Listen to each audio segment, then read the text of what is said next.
we do believe we are on the right track, and we continue to lobby, to call on Sierra Leoneans to see reason to sponsor these kids. As of now, the children cannot study. We've not started coaching because the children are not certain if they will represent the country. But notwithstanding, our sincere thanks and appreciation goes to Rocaille Commercial Bank for their support towards the spelling bee. We've received donation from Rocaille Commercial Bank, 2 tickets for 2 participants, but we need visa, we need registration fee, their feeding and lodging, because parents have already paid their registration fee, but we need the feeding and lodging for 1 week. And we also say thank you to NACTA, former NATCOM, for their donation towards the spelling bee. We need more. We need more. We are calling on His Excellency President Bio. We've sent you letters since August. Please, we need your support. This is your agenda. This is part of your 5 main, how do you call it, agenda. Please support Iqbal Spelling Bee. Not listen to nobody in talk, the negative talk, the way they talk about we know they receive funds from people. So tell them and go tell you, say, because they get all this story there. Say we write, we request late. Now lie.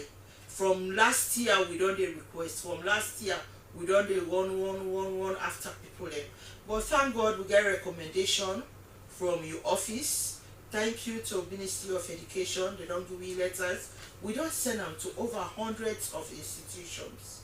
If you want the list, we can send and give you, sir. We need your support. This is about Sierra Leone.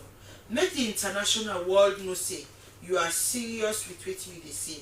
Not to what you they talk, not to you when we know they go, all they tell on you country. Where it make them go say what the president they talk, what you know they do. You know they do. At least like this, so I think even the mining company they don't do. One the mining company don't do for support 20 Pekin, just 20 Pekin for go international competition. Where now from there una they get funds. With the beg His Excellency and in government make this time around. Una say ambassador very, very tired. You know, look get that energy like I can talk before. You know, it's just that me a strong woman, but it's not really easy. It really, really dampening. It really discouraging. Over 15 years, we don't render service. We don't for free. We don't get no support. God want to know how they do for maintain the organization. We all know the running cost of organization. We do up here that transportation, print letters, send this, do all kinds of things we don't do. With the big una, with the big institutions. We get institutions, the international organizations, they say early child education. Not it is part of spelling bee. It can be girl child empowerment, early marriage. Who that can tell ambassador say make you go married? The kind competency where you don't get, the kind confidence where you don't build in success. Nobody no go tell him he go married. Anyhow, we then twist him. Now spelling bee. The education, quality education. Now spelling. If people don't know how to spell, they don't know how to use in a sentence, they don't get that reading ability in for research, they don't go do well. Look ISA in results. Most of the people they always don't take part by ICBA spelling bee. Go IPAM, go for Bay College. Now once they're sitting there, they get the results. When they sit GC, then waiting again we go do. With the big with all the international organizations them all, the NGOs them all, with the big una no get support for spelling bee, but na education una the support. However, if 15, 20, or better say all international organizations get 10,000 loans, 10,000, now we will not get new loans or old loans, or 10 million loans to Iqbal. I believe say all the organizations give that small money they will be able to carry 20 Pekin they go. We they look at say if we able to get 7 Pekin, we able to go because I don't know. Look We don't join Spelling Bee from 2019, the International Spelling Bee Championship from 2019. 30 they will not able to host African Spelling Bee in Sierra Leone.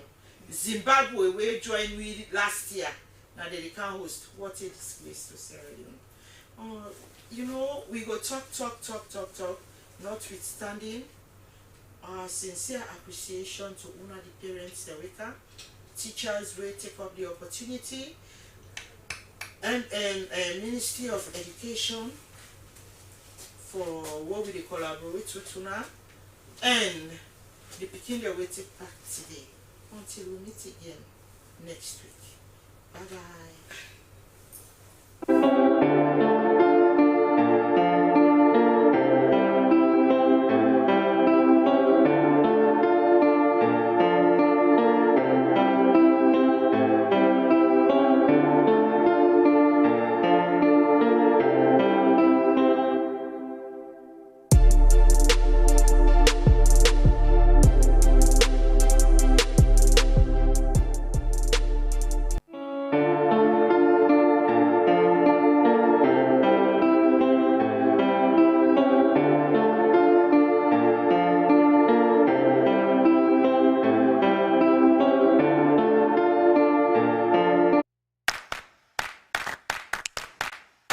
Do you know the TV show that brings to you the decision makers who determine and shape the country's policies and programs?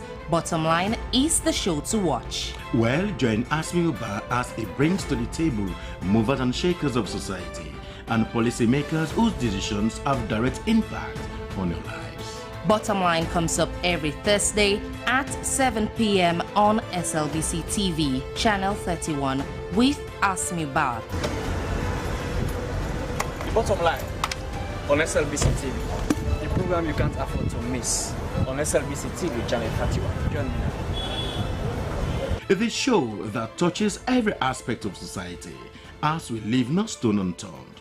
It's Bottom Line, only on SLBC TV.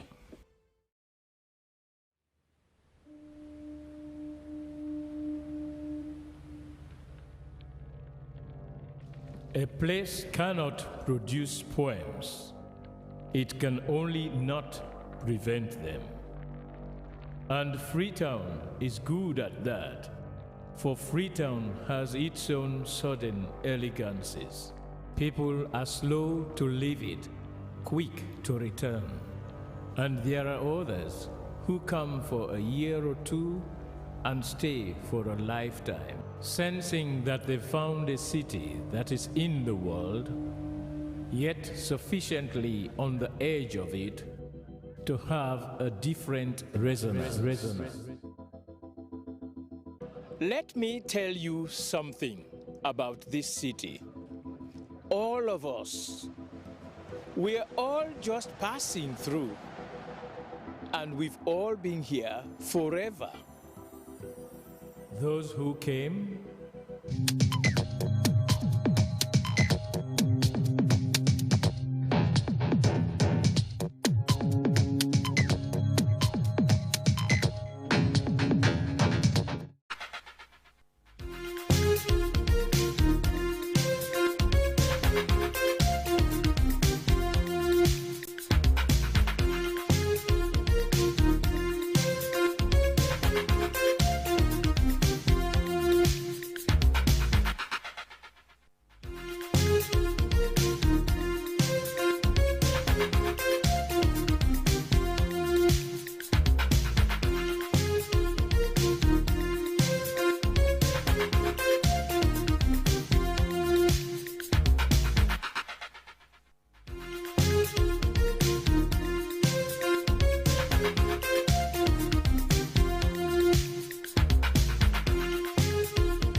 Hello and welcome to the program Bottom Line from the Sierra Leone Broadcasting Corporation. With me, Asmiba, the program that brings to you decision and policy makers.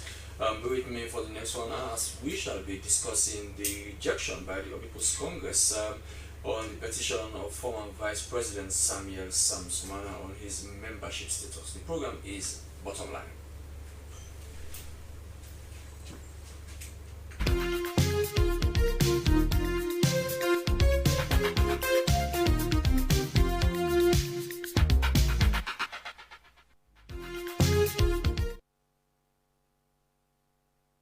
As the clock ticks closer to the next APC convention, the All People's Congress Party is envisaging and bracing itself for the possibility of petitions by some of its members. One of the first persons to petition the party ahead of his National Delegates Conference is the sacked Vice President Samuel Sam Sumana. Mr. Samana was expelled from the party in 2015, which led to his sacking by former President Ernest Bai Koroma. After the ignominious removal, Alhaji Samuel Sam Sumana went to court to challenge his former boss's action, but unfortunately the court ruled against him, which led him to proceed to the ECOWAS court. Though the community court ruled in his favor, his expulsion was still upheld. In 2018, Chief Sam Sumana joined the C4C and ran as its flag bearer in that election, a move that angered his former party. Well, after the 2018 elections, the APC was taken to court by Alfred Peter Conte. Fortunately for him, Justice Elian Fisher's ruling made him an interim chairman of the party, a position and movement he used, according to him, to reinstate the expelled former vice president. But the APC executive described such reinstatement as illegal and unconstitutional, as according to the party, the issue of reinstatement is solely reserved for the National Delegates Conference. Well, now the party has maintained its position that Chief Sam Sumana did not meet the 5-year membership as is enshrined in the party constitution. Well, tonight we have Lucy Momo, who is the Director of Training and External Outreach of the Political Parties Regulation Commission. Mrs. Yaya Tunis, who is the Publicity Secretary of the All People's Congress. We're also expecting Brianna Michael Toure, who is the Chief of Staff, Office of the former Vice President. Welcome, gentlemen, for now. Thank you. Good evening, thanks for having me. Okay. Lucian, have you received the response from the APC? The time you gave them has elapsed, right? Let me just make a clarification. We did not receive a petition from Chief Alhaji Sam Sumana, former Vice President. We received a complaint, a letter of complaint from him, complaining the All People's Congress, and in that complaint, he categorized it in three stages or three aspects. One has to do with his expulsion, the second one has to do with his post expulsion, and the third arm of it has to do with him using of him approaching the redress mechanisms in the All People's Congress, to address his issues. And then we, as a political party regulation commission, the APC was not copied on that letter, and even if Chief Sam Sumana had not complained to us, the matter of fact that he held a press conference and made that proclamation or made that his grievance, we would have come in, because the legal regime that we have now, the Political Parties Act of 2022, Act number 25 of 2022, gives us the mandate to mediate. The other legal regime that was repealed and replaced by the new legal regime, that is the Political Parties Act of 2002, Act number 3 of 2002, states that thus in sections 12(2)(e) that when approached by the leadership, but the new regime did not say when approached, is that we should mediate conflict between political parties. So as a commission, that has the power of the High Court, we had to write to the leadership of the All People's Congress, telling them that there's a complaint here for you, and the High Court will state that they should respond to that particular complaint within 14 days. And the High Court rule does not regard Sundays as to be counted. So the All People's Congress, 12 days later, responded to us, with regards the complaint of Chief Sam Sumana. With regards the petitions on the internal rules and regulations. So yeah, we'll come to that. Let's focus now on the Sam Sumana issue, guys. I mean, do you want to share with members of the public the APC's response? What's the content of their response? So, well, I think the publicity secretary of the All People's Congress is here, and he might be part of the formation of the response. But what I know that is contained in the response is that in the first instance, the issue of his expulsion, the All People's Congress is saying it's not the PPRC that they should send such complaints to, because that has been taken, the decision has been taken by the Superior Courts in the land, which is the Supreme Court of Sierra Leone, and that the timeline within the Superior Court for any appeal has elapsed. So it does not have that locus, to ask the PPRC to look into it. And that is why initially when I was engaging in the media, even the SLBC, I've always stated that whatever has been, have been decided upon by the Superior Court of the land, we don't have the primacy, we don't have the latitude to go into whatever the Supreme Court has done, because it's the Supreme Court of the land. Because so it means Sam Sumana is still challenging his sacking as former vice president.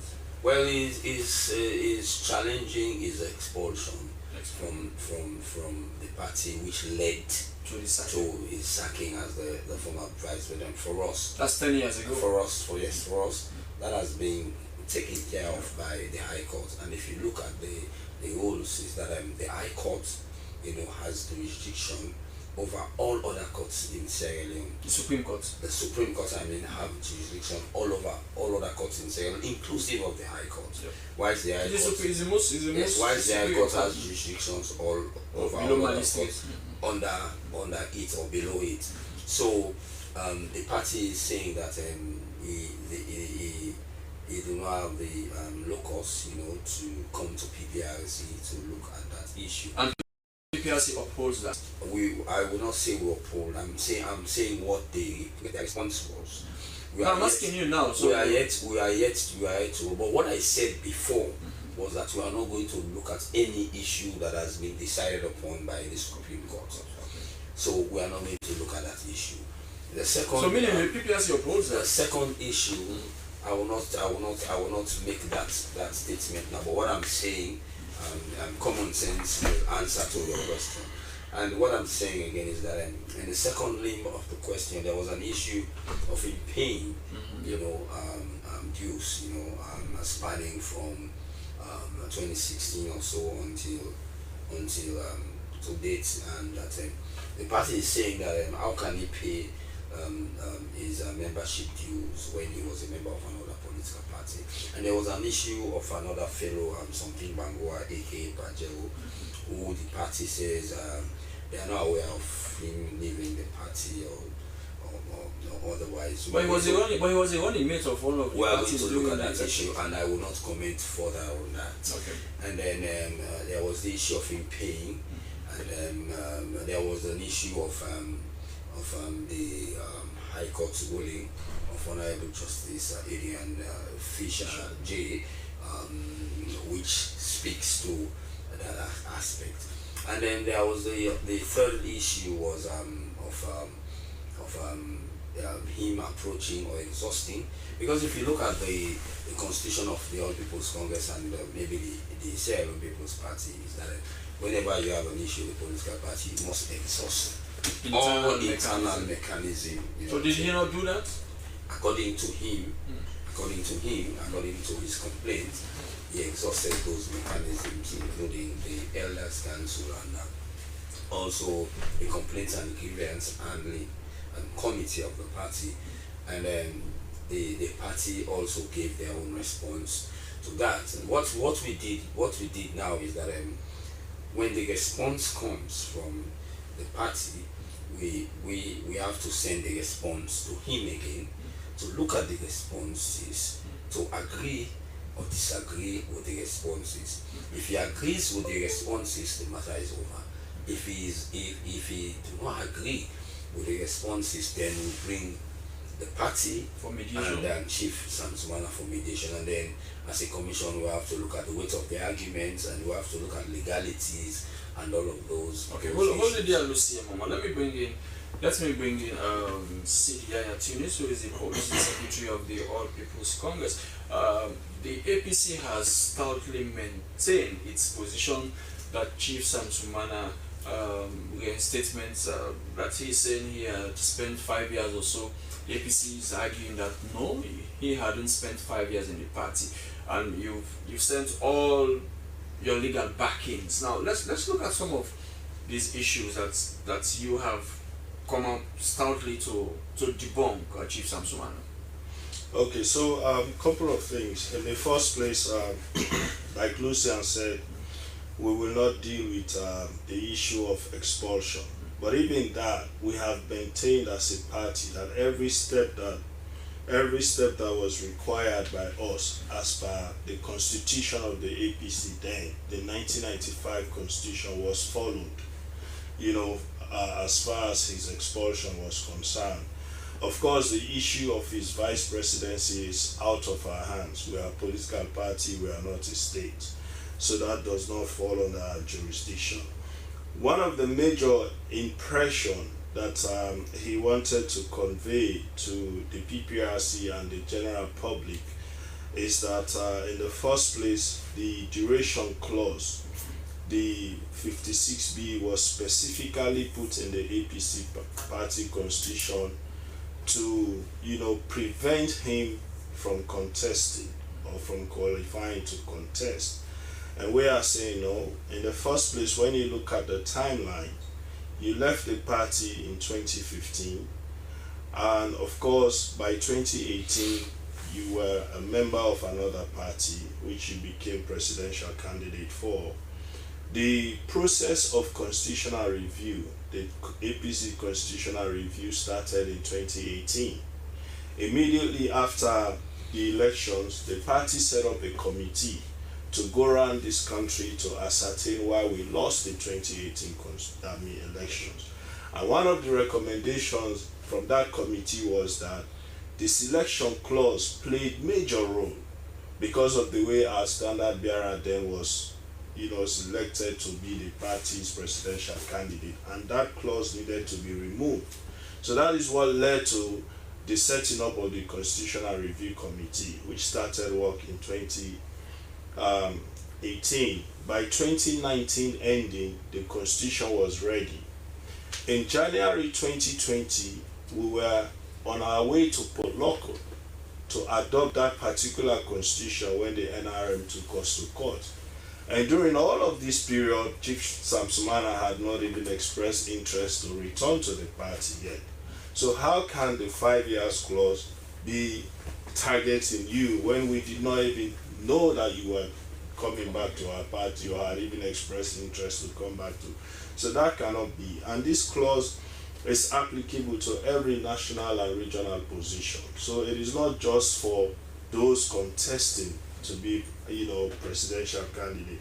And they are also claiming that that particular clause violates Section 41 of the National Constitution, which we are vehemently denying.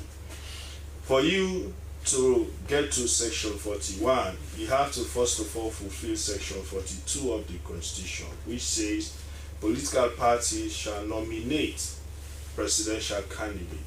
So whoever we put forward as our presidential candidate in the end will have to meet the requirements of Section 41. And we have not gotten to that point yet. We have not presented a candidate that is below 40 for presidency. We have not presented a candidate that has dual citizenship with any other country. We have not presented a candidate that does not meet the requirement to be elected a member of parliament. So how did we violate Section 41 of the Constitution? We are far away from that. And the issue of the payment. Our concern there is, first of all, we came came in as a national executive, we took over from the ITGC. We have no record to show that he paid money. That is the first instance. When you say as a party, we did not get the handing over from the ITGC that stated that somebody paid. We have no record and all, of such. So what if that record we are to come out now? I'm coming. We only started seeing receipts, which we have looked through our files, and we are yet to see any duplicate of that. That is one aspect of it. Then the second aspect is we are saying in law, those who come with equity must come with clean hands. So if you know for sure that you have applied to the party to be readmitted into the party, and the party replied and said, okay, we have accepted your readmission, but of course this is pending the approval of the National Delegates Conference, because it is very clear that it is only that body that has the competent authority to readmit anyone who has been expelled or suspended or resigned from the party. That is the only body that has that competent authority. So when did he apply? So he applied in January 2020. I mean, he applied in 2020, somewhere around June 2020, and this letter was written in September 2020, I believe. The response from the APC. Yes, was written in September 2020. Now that is one aspect of it. So during that process, you know that when the NRM withdrew their case around the same September, Alfred Peter Conte took us to court. Then in the process, Justice Adrian Fisher, injuncted the entire executive, stating that the executive was not duly elected in 2017. And so, one, their mandate had already expired, but even without that, because they were not duly elected, all of the actions they took were null and void. Including the selection of the flag bearer? Including the action of, no, we did not, the action that they took was null and void. There is a different process how the flag bearer is elected in the party. So that is one aspect of it. So the judge set up the interim body, ITGC, as you rightly recall. So ITGC was given specific mandates.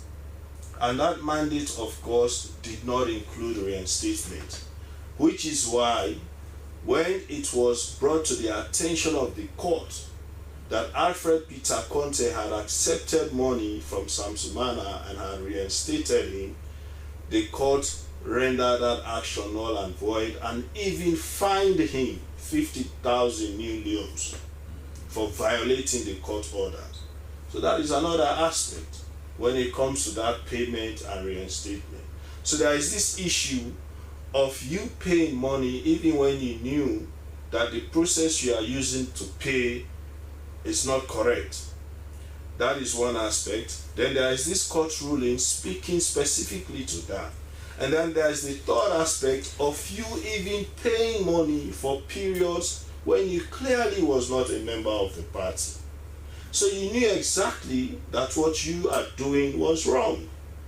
But then because Alfred was in charge and Alfred was doing everything you wanted, you decided to take advantage of that. So that is how we are taking it as a party. So we said, no, we cannot accept it. But even with that, the same ITGC that he paid the money to and he applied to run as presidential candidate in 2023, the same ITGC said to him that, no, you are not qualified because you are still yet not a member of our party.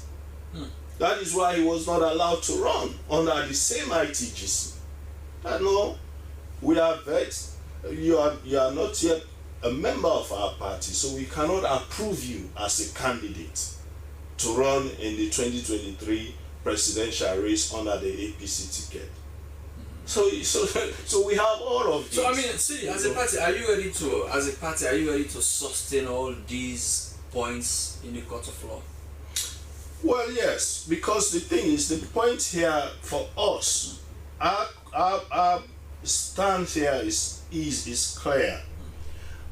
We have no issue with anyone running for any position in the party, but you have to be eligible and qualified as per the constitution of the APC and the national constitution. But the layman, for the simple reason, ask me. We were taken to court for the same constitution. We spent 3 years in court for the same constitution. We were ordered by the court, even when we had completed the constitutional review process. The NRM took us to court, and the court ordered that we reconstitute with the involvement of the NRM on the constitutional review and do the whole process all over again. Lucian is here. This constitution took more than 30 days at the PPRC. We had over 100 petitions on this same constitution. It was modified, omissions were done, additions were made, paragraphs were changed, all at the PPRC from people, some of the same people that are challenging it now. Those same people challenged this constitution back in 2023. So we have gone through this process before.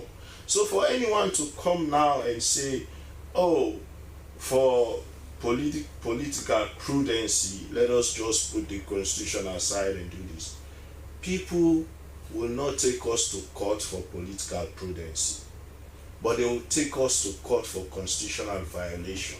And that is what we are trying to avoid. So are you, as a party, are you scared that, for example, if Sam Sumana is allowed to contest in the forthcoming National Delegates Conference, the party will be taken to court for that?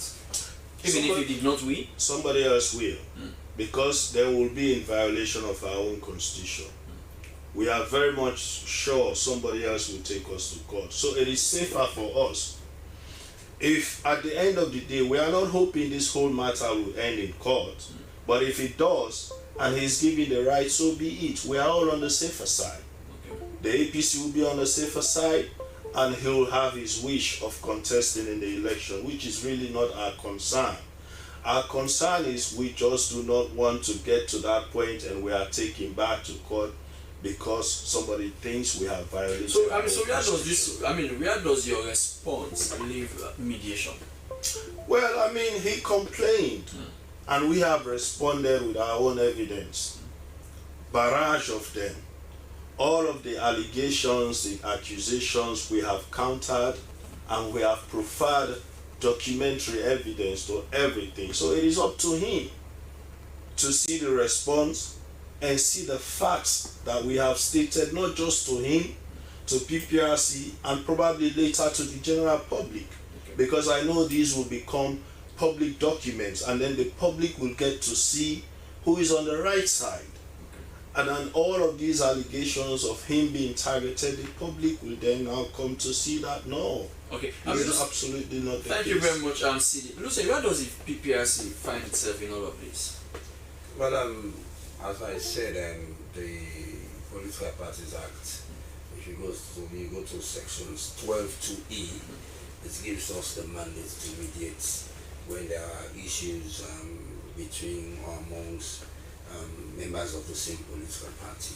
So our role in this is to ensure that we bring both parties together, and if they do not see reason as to how they will settle themselves within the confines of the law, and then we have to give our own ruling on based on the weight of the argument, of both sides. And what I would always say is that as the former chairman of the commission always says, the late Justice Tola Thompson, is that you have to ensure that you exhaust the PPRC, because if you go to the court will at some time, refer you that there is a commission responsible to provide mediation for you to see the way how you can trade off, and if you cannot trade off, and then you come to us, and then.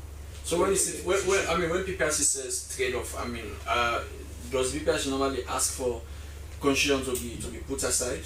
So what we'll normally do when we're doing mediation is that we'll listen to both sides, and in the case we see clear violation, we'll ensure that we make it very clear. But this is a. So do you normally ask for certain section to be forgotten about? In mediation, mediation basically is a process wherein you're coming into it voluntarily, and at some point there are certain rules in mediation that tends to bring both sides together to sit, and the mediator takes the back seat, and they sit as the complainant, and then the complaint sits and they agree or disagree, and then they'll come to us.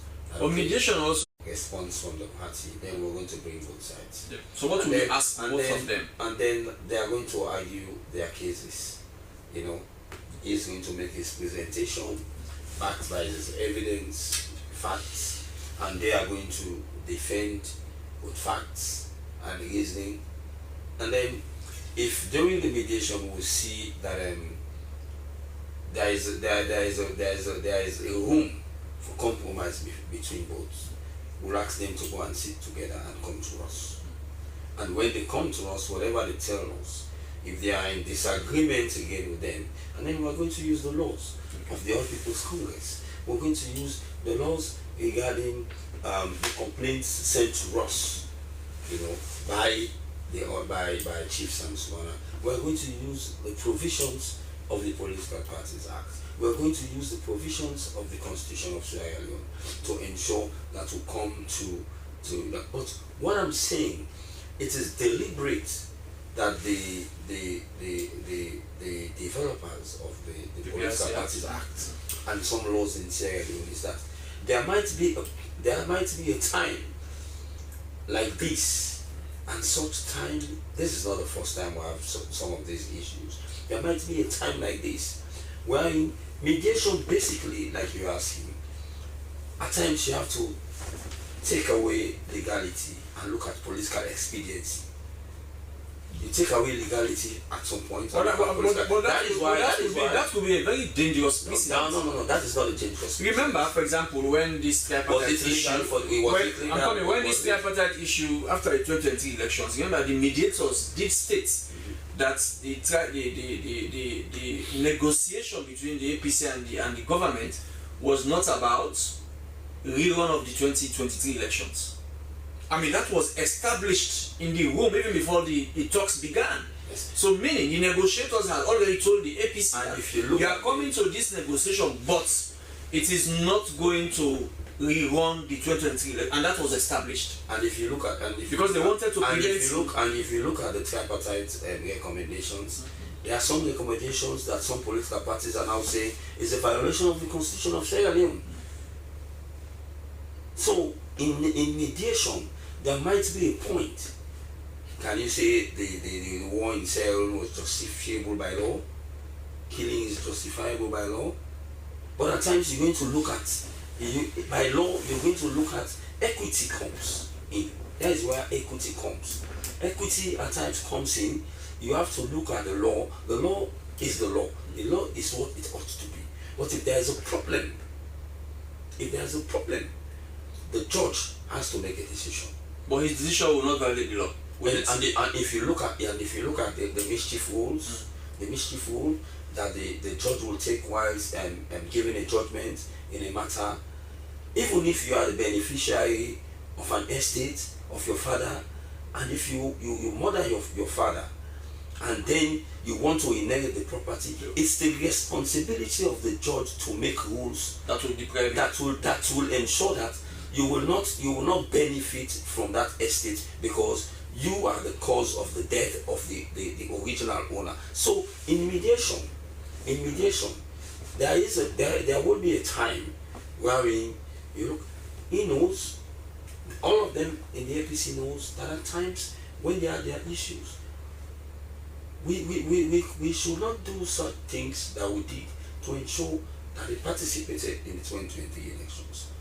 We took them, both sides, to the judge. Please interpret this section for them. And the judge said, you ought to know better. They must file papers. Who said no, time is not in their favor. Okay. Time is not in their favor.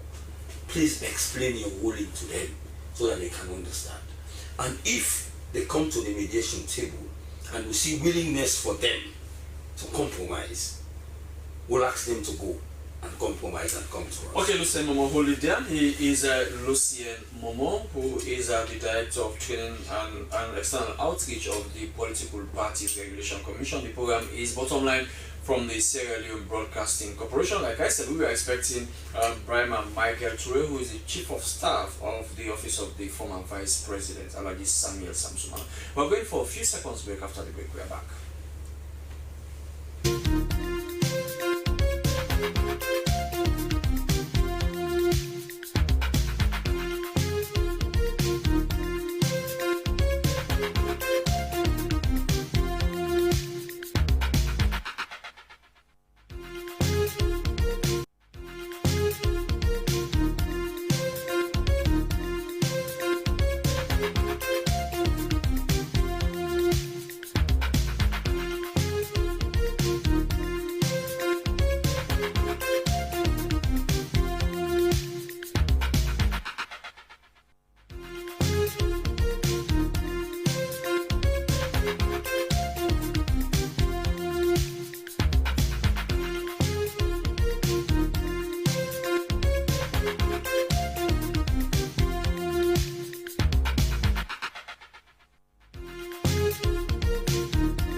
We are back with the program Bottom Line from the Sierra Leone Broadcasting Corporation with me, Asmin Van. You can be part of it by sending a message to the Facebook Live. You can watch this program. Now, see, you did hear Lucien Momo. This issue of mediation.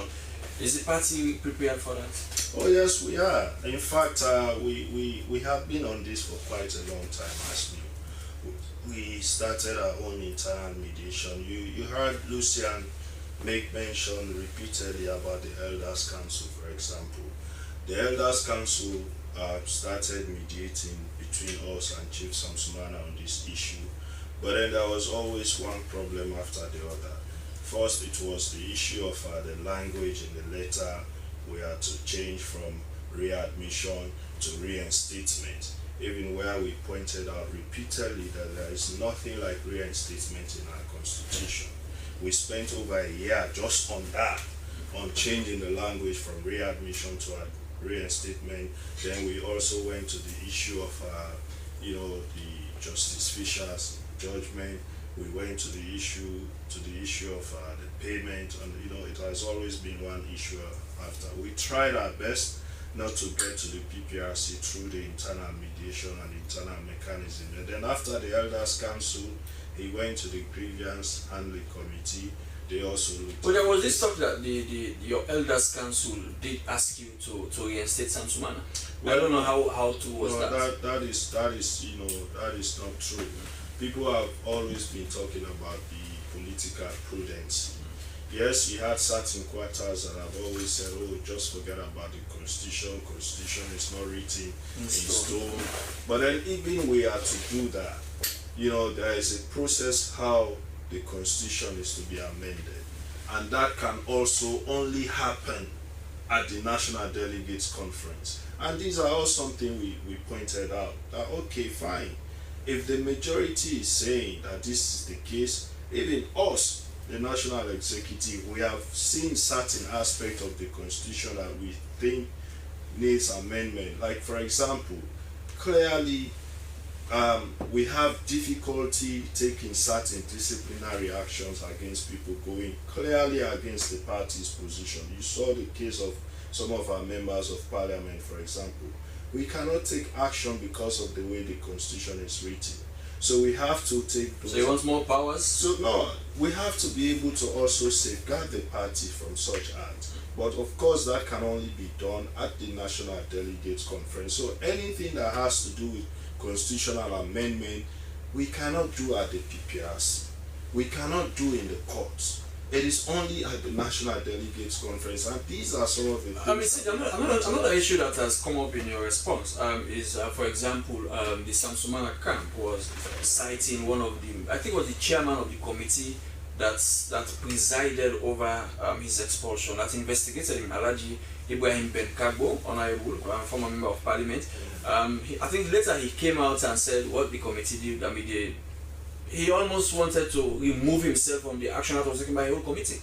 I mean, that is a very, I have to be honest, with all due respect to him, that is a very dangerous statement. It is because we have to understand a couple of things. For us, that does not take away the fact that the party as a party took every right step to get into where we got here. Chief, the complaint did not originate from APC. People brought complaint against him. He was investigated. Evidence were presented to this same committee chaired by IB Kabo. The committee made recommendations. You understand? And it was based on the recommendations that NAC took action by recommending that the National Delegates Conference take the action that they took. It went to the National Delegates Conference. It did not stop there. It went to the Supreme Court. So for you to come 7-8 years later and say you lied, that is not for the APC. It is for the national courts of this country to take action against those that were involved. You cannot.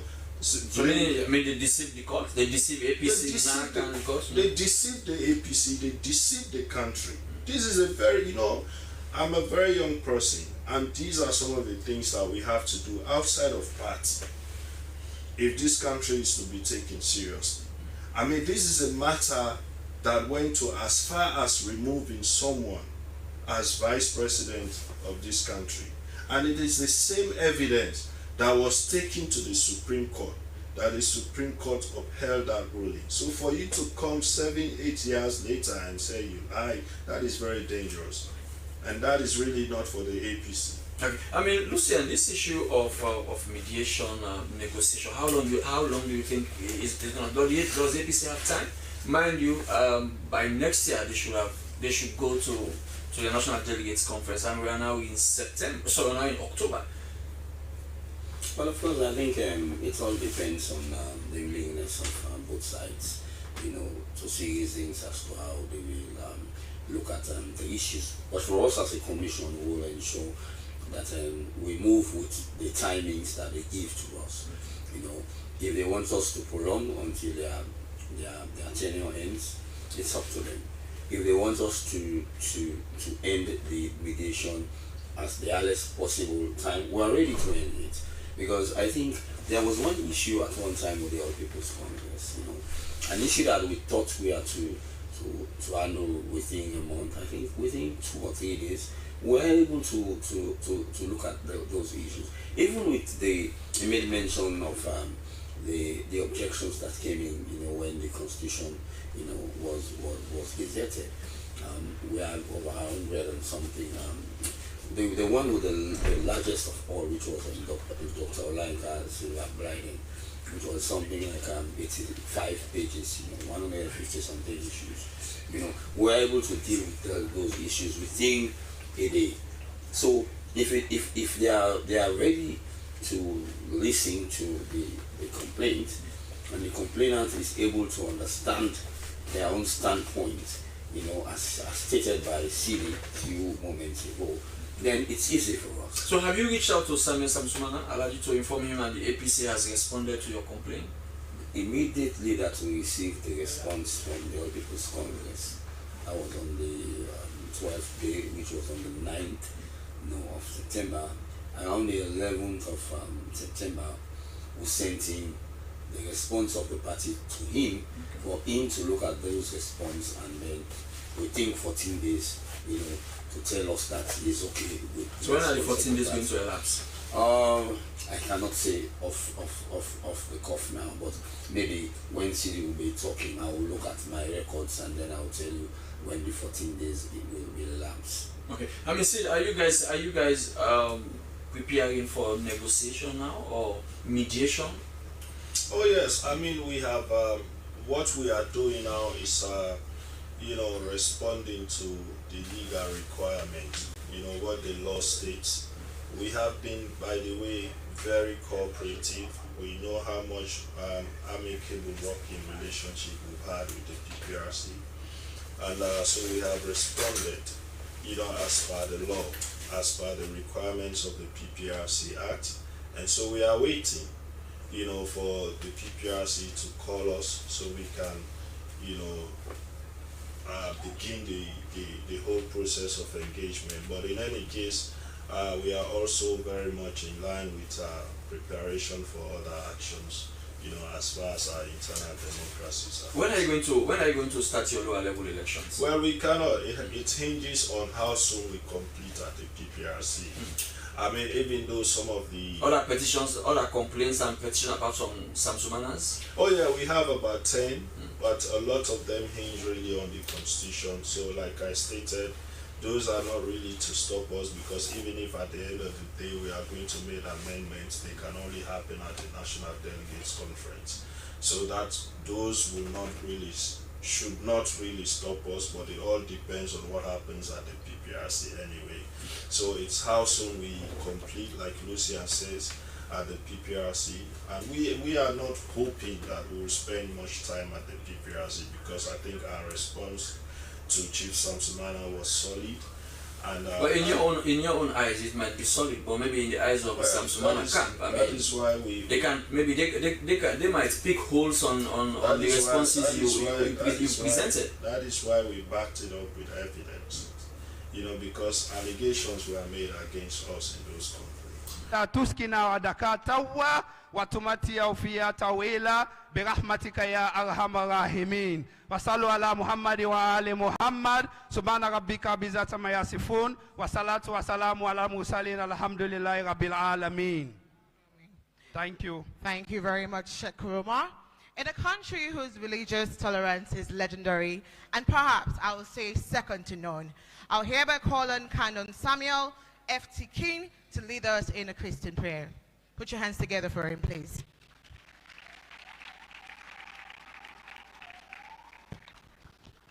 Today is the day the Lord has made, and there is none like us unto God. The Lord be with you, and let us pray. Our God and the Father, we thank you for your divine providence, which has opportuned us to congregate here this afternoon, for the furtherance of your teaching ministry in this nation, the land that we love, Sierra Leone. We pray for those in authority, especially our president, Dr. Mada Abiyo, Guide, O Lord, the minds of those who direct the work of education in this ministry, especially the Chief Education Officer, and prosper with the blessings in our schools and colleges, that boys, girls, and young people may be equipped with faith and knowledge for life's journey. I also pray for our international donors and local donors as well. Provide for them and bind us with that code of love that cannot be broken for the furtherance of education.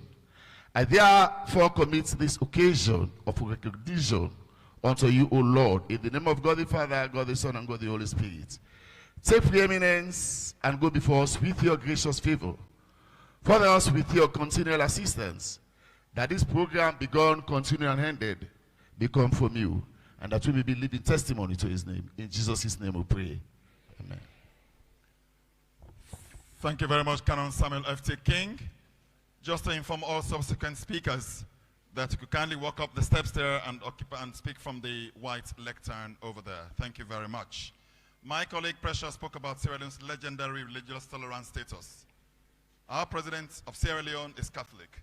His wife is Muslim. My very humble self here, proud to say I'm Muslim, and my wife is a practicing Catholic. You don't get to see this in many other parts of the world. We should be proud of ourselves as Sierra Leoneans that we have been able to respect and uphold this very fundamental value. We are not only a religiously tolerant society, we also believe in and respect our traditions. For a society that does otherwise is doomed. We hereby call on Paramount Chief Barrow of Mara Chiefdom, the chairman of the Bombali District Council of Paramount Chiefs, to lead us in the process of pouring of libation. He will explain to us before the ceremonial chiefs perform the process. And I've got to say that he gave me a very important lesson today about this, which I'm sure he's going to explain.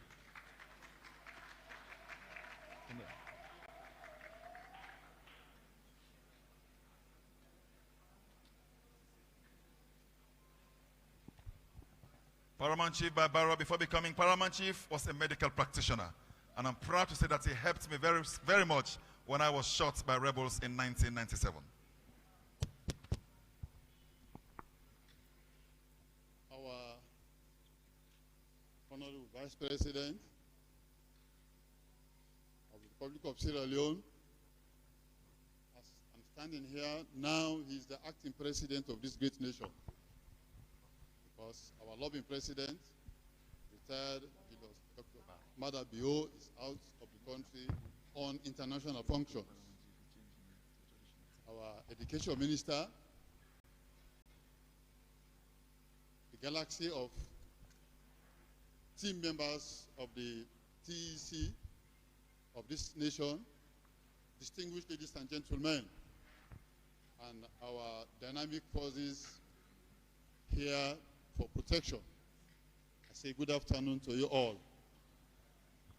I'm here to give you a brief background about our tradition.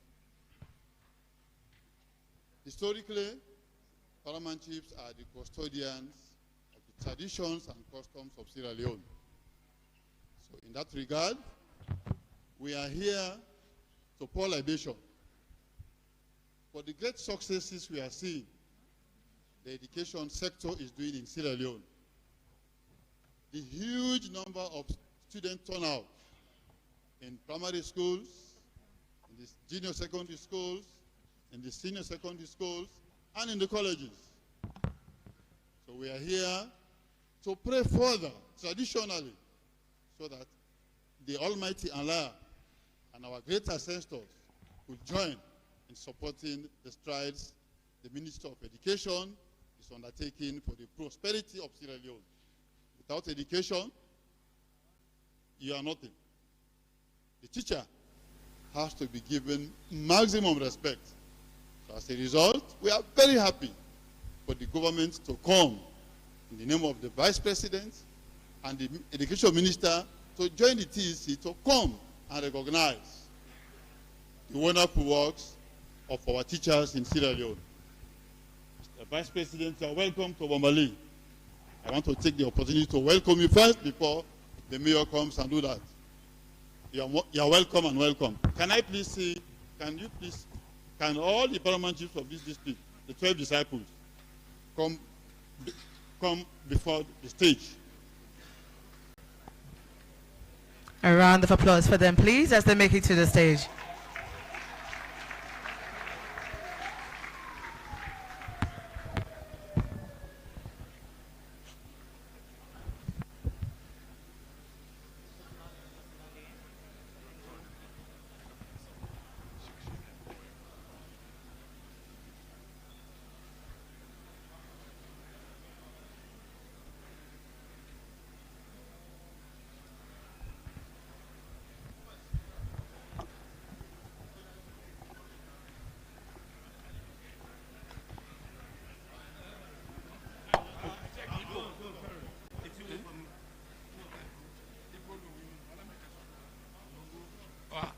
Lonta Karabai. Lonta Karabai. Lonta. So the ceremony of pouring the libation has been completed. Thank you. Thank you very much, PC Baibaro of Mara Chieftain and all the other paramount chiefs. Having called on the spirit of our ancestors, I am sure the mayor of McKinney is safe and protected to welcome us to his city. I hereby call on His Worship, Abubakar El Kamara. Ladies and gentlemen, put your hands together as we welcome the mayor of McKinney.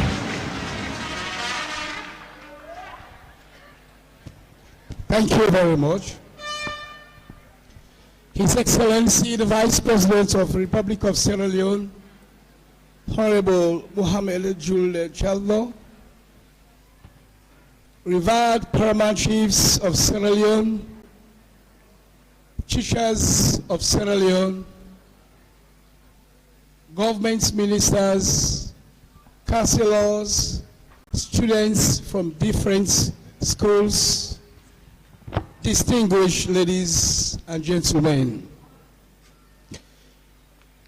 It is a great honor for me to welcome you today to this great city. On behalf of the people of McKinney, we want to welcome guests all over around Sierra Leone today to witness a very great and respectable award. Today, on behalf of our people, we are really happy to have the Vice President here and churches around the world, around this country, who are making a great change in this nation. We want to thank the government of His Excellency President Madabio in ensuring that teachers, students of this country are given the required education that is making a great difference in this world today. So we want to thank you on behalf of the people of McKinney. We want to welcome you here. McKinney is safe and quiet. McKinney is one of the most peaceful cities as we are enjoying the good policy from the police of Sierra Leone and the armed forces of Sierra Leone. On that note, feel free, relax, and let's see the outcome of these great awards. I thank you very much on behalf of the people of McKinney City. Thank you, and God bless you all.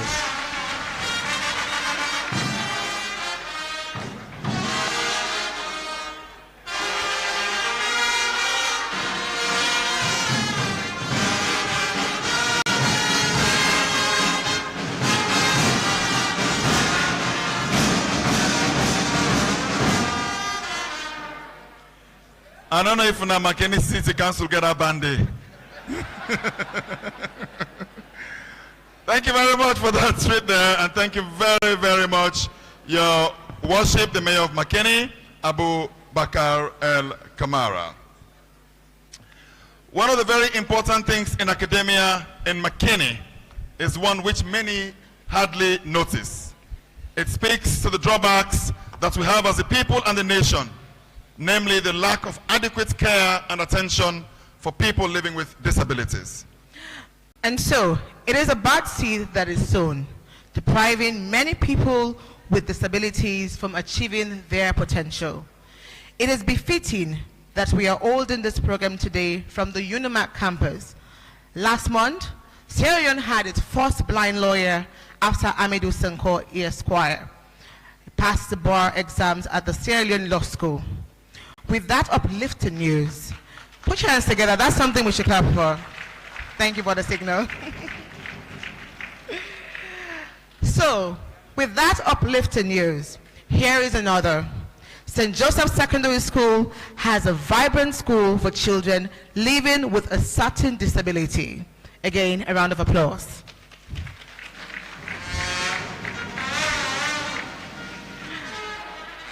Thank you very much. It specializes in training those living with hearing impairment. They are here today and they are going to entertain us. A round of applause for the St. Joseph Secondary School. The St. Joseph Secondary School for the Deaf. Please come forward for entertainment. The sign language translator has communicated that. Hopefully he will go and tell them further to come forward. But whilst they are coming to perform, we must all ask our consciences whether or not we are being fair with people living with disabilities. I, a few months ago with my friend Sita Toure, who is in the audience, were driving along Said Kamal Street at Kolokolo. We met a young boy who was tied to a tree by his own mother. So we stopped and to find out why the boy had been tied to that tree. And the mother said to us, Nami Bonam, but then say a Chris, if I left him, it'll go. Where police and Oland, then can then they hold me. The boy is only autistic. We tried in McKinney to place that boy into a facility. We were told it does not exist. We should ask ourselves as a nation whether we're being fair to people living with disabilities.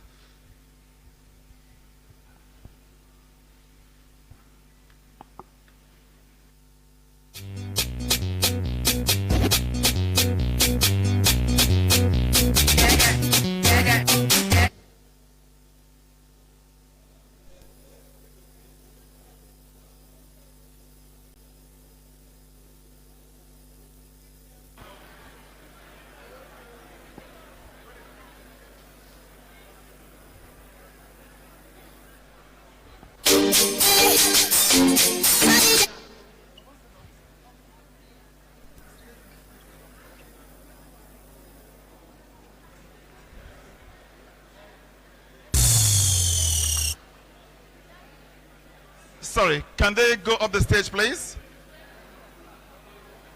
They're not too plenty, they can perform up the stage. They're not blind, so they can see. So let them go up so others can see them.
In every city, every town, every village, a student dreams of success. A parent hopes.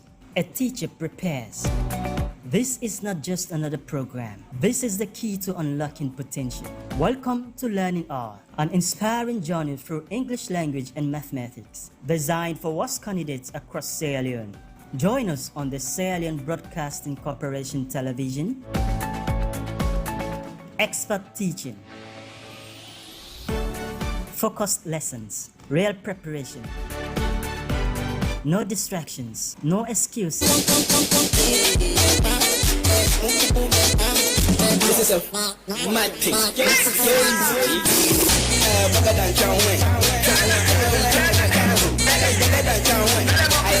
One more.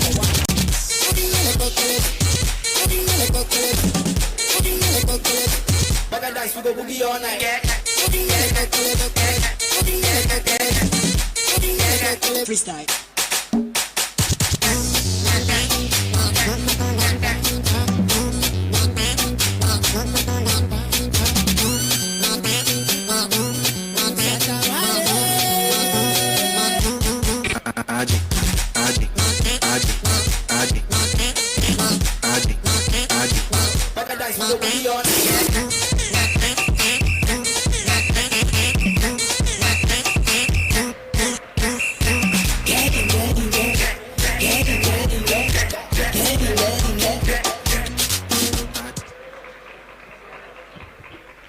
Thank you very much. Thank you. That's amazing. That's impressive.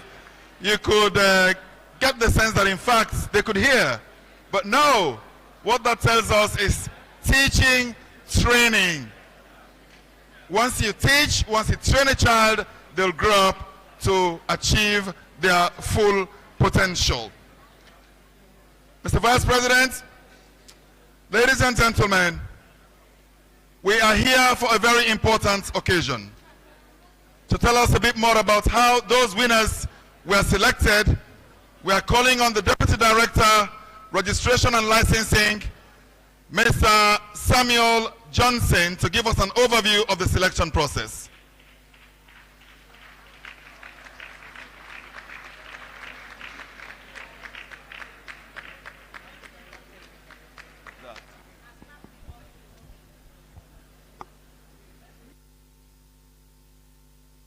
Honorable Vice President,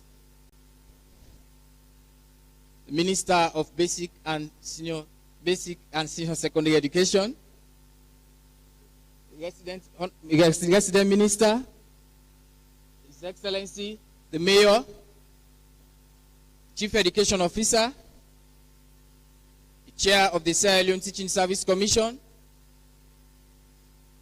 the President of the Sierra Leone Teachers Union, education stakeholders, the Fourth Estate, and all present. I stand on all existing protocols to present to you an overview on the selection process for the 2025 Presidential National Best Teachers Award. The 5th edition of the Presidential National Best Teachers Award was launched by the Sierra Leone Teaching Service Commission in the presence of education stakeholders on the 2nd of July 2025. In this edition, the award categories include school teacher, school head, and special recognition for contribution to the education sector. The Commission, with experience gained in organizing the Best Teacher Awards for the 5th edition, took the bold step to adapt and contextualize selection methods that set the foundation for our national winners to meet continental and global teacher prize requirements. added to the eligibility criteria of the previous years was the request for applicants to have passed the teacher licensing exams, which after proper vetting will qualify them to be issued license to teach as per requirement in the 2023 Education Act.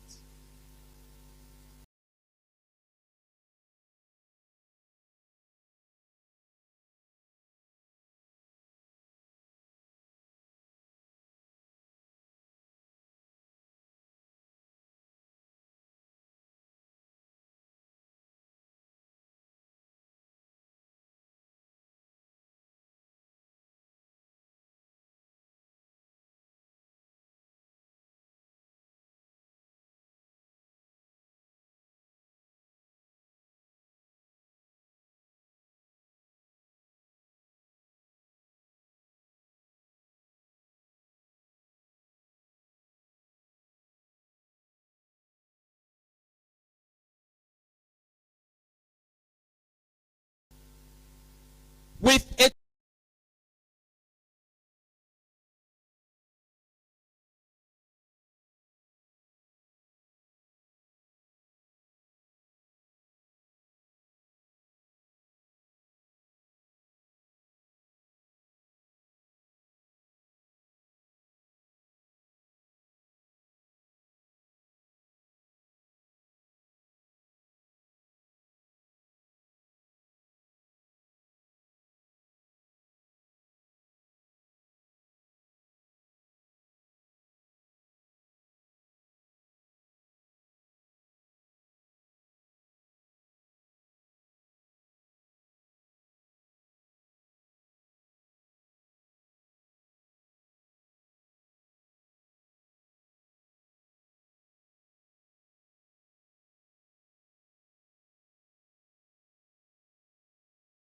by any district or regional or other sentiments.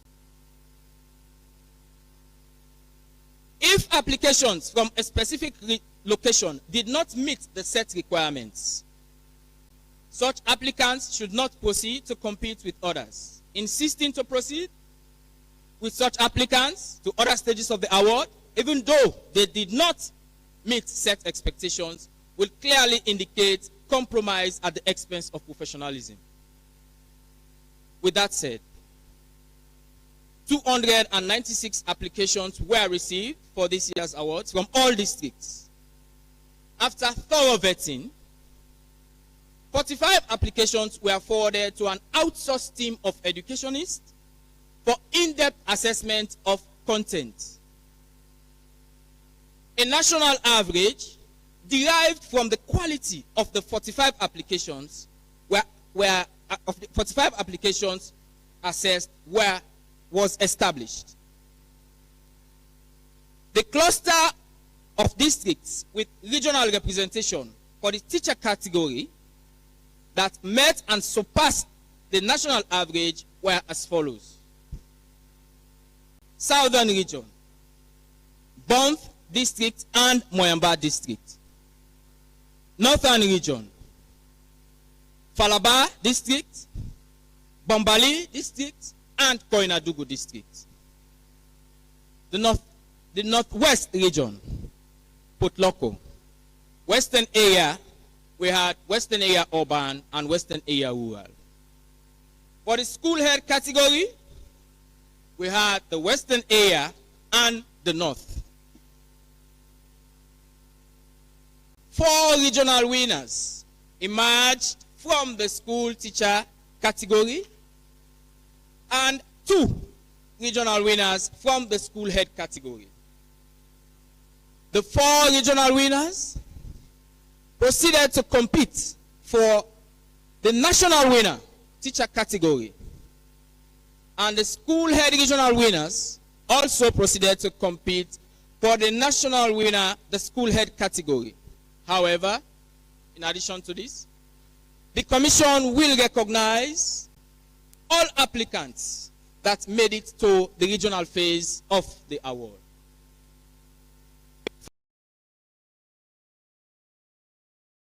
Finally,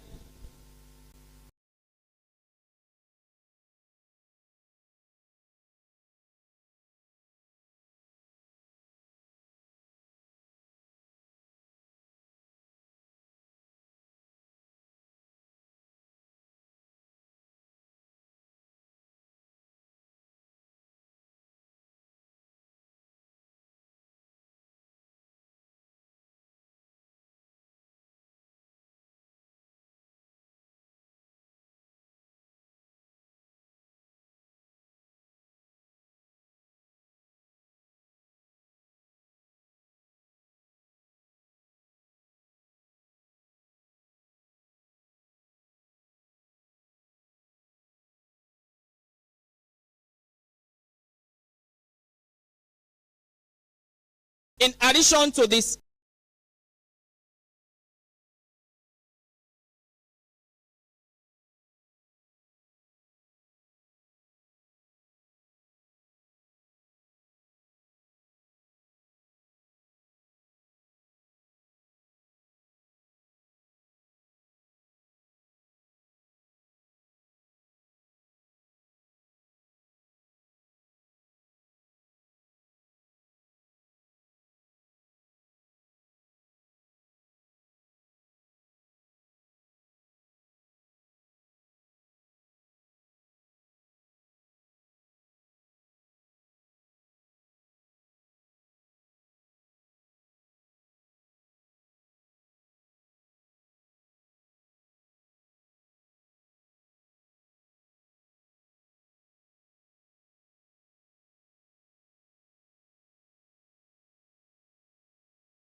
facing interview panels at different levels with a plethora of high-level national actors, it felt like I was being assessed for the highest office in the country.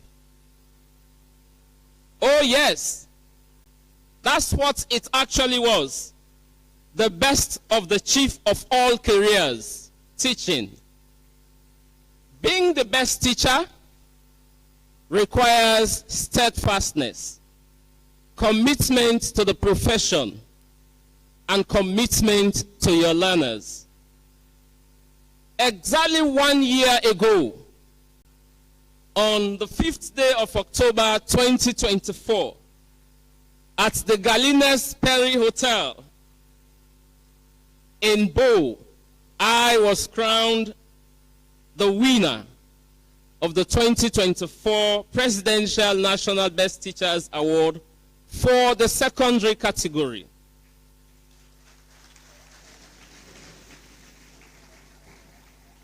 That achievement was the very first of its kind in my life. Winning the award brought significant honor and recognition of my dedication, hard work, and impact on my students' lives. The honor was manifested way back in Matrujong, when thousands of school pupils, I say thousands of school pupils, teachers, student nurses, market women, and even the community people lined up the streets of Matrujong before me to give me a hero's welcome.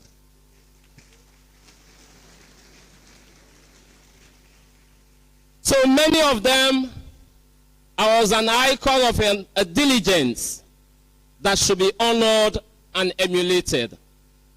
Of course, we all know that the award came with a monetary prize of 45 million old leones.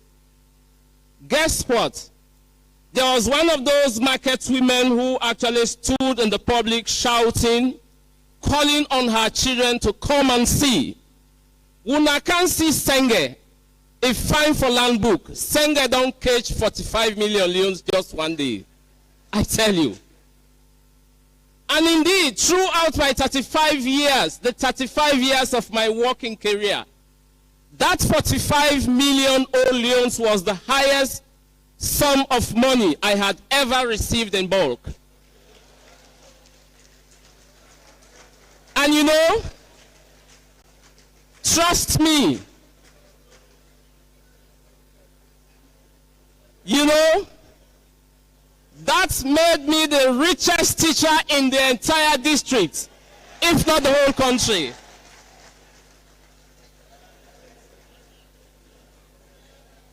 And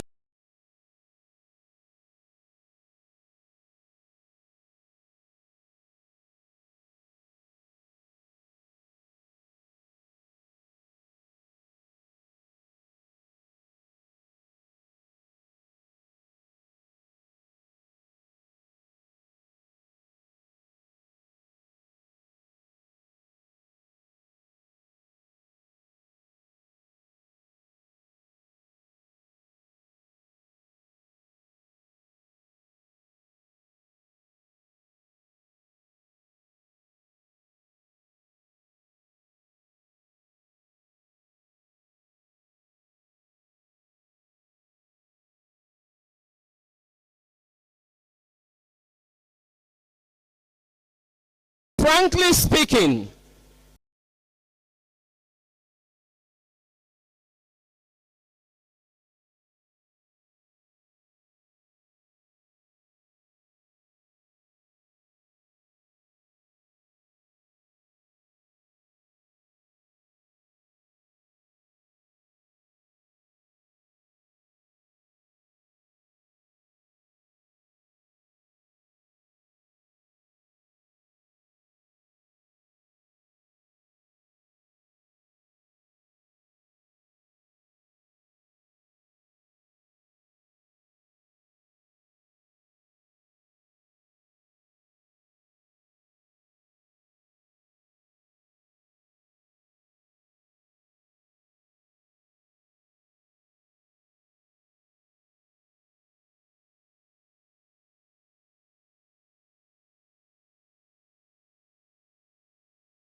these are all the benchmarks for winning this award. It signals that you are the most professional of all the professors of this noble profession.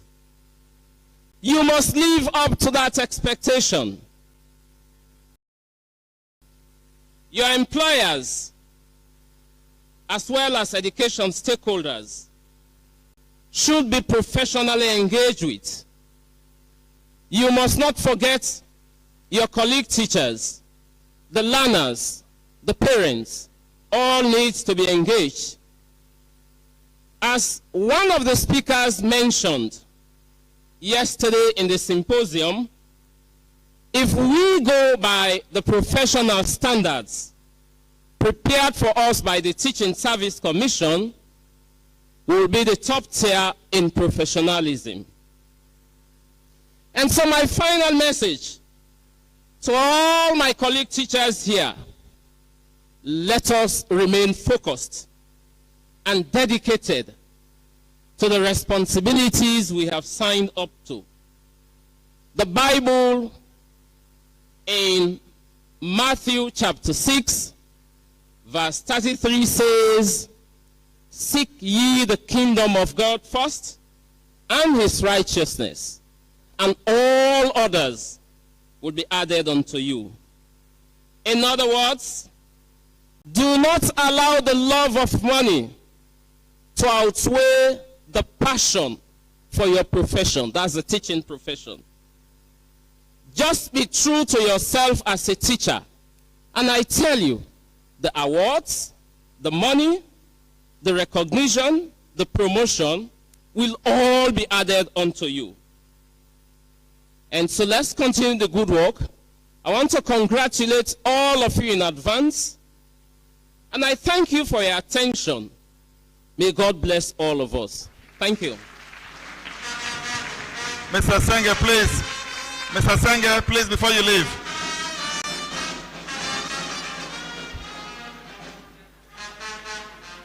Thank you very much. I want to put Mr. Senge on the spot. Has winning this award changed your style of teaching at all?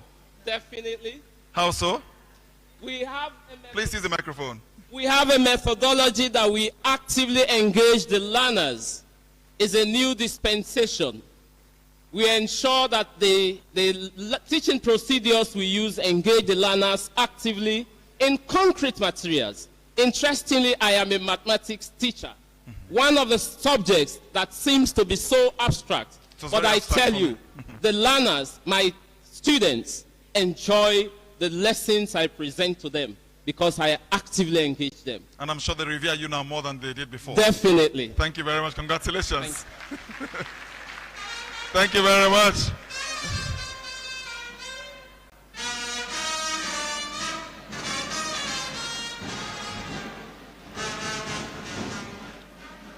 That was quite motivational. It makes me feel like becoming a teacher and striving very hard to win this, what I call the Ballon d'Or for teachers in Sierra Leone. Thank you very much. So now we're going to hear statements from some of the dignitaries with us here this evening.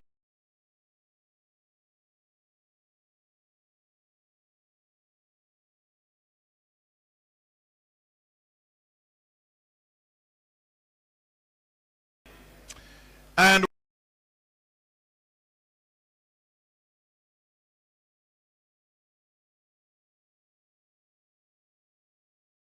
AKA Jalome.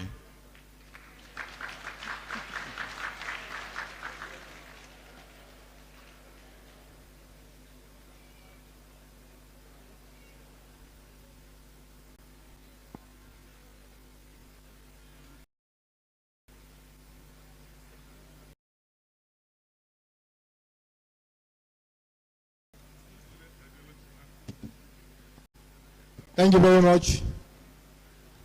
Thank you very much, Umaru.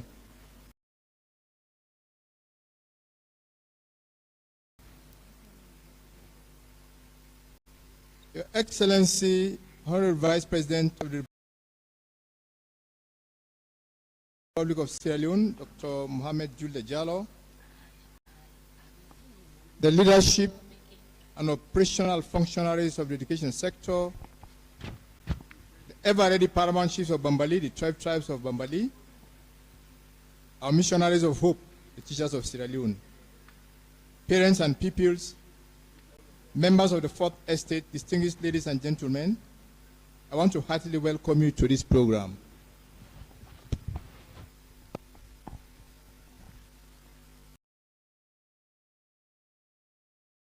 I would like to thank His Excellency the President, retired Brigadier Julius Mada.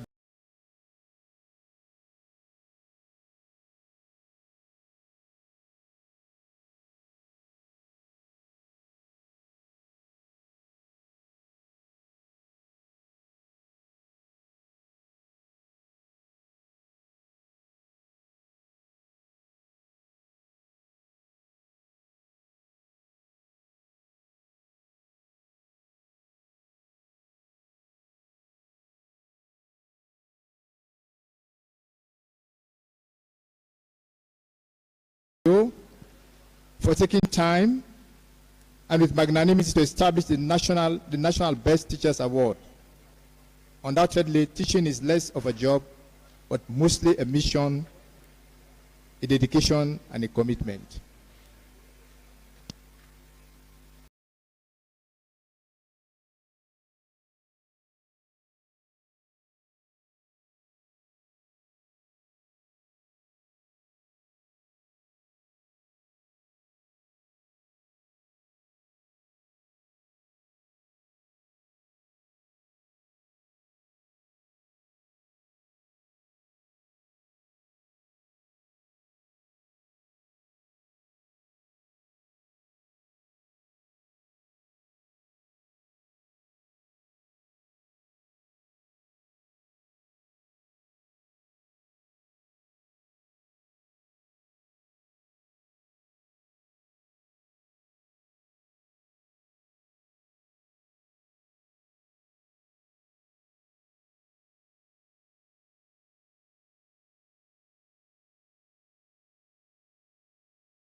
In every city, every town, every village, a student dreams of success. A parent hopes. A teacher prepares. This is not just another program. This is the key to unlocking potential. Welcome to Learning Hour, an inspiring journey through English language and mathematics, designed for WASC candidates across Sierra Leone. Join us on the Sierra Leone Broadcasting Corporation Television. Expert teaching. Focused lessons, real preparation. No distractions, no excuses, just learning. Because when we learn, we grow. When we grow, we rise. Learning Hour.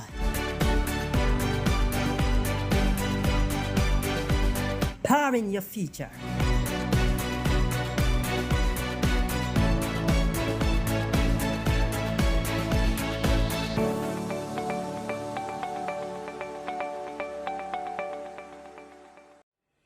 Three countries, one house, a dream prize that changes everything.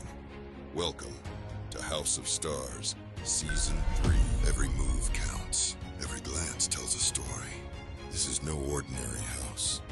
It's a battlefield of ambition. Here, trust is currency.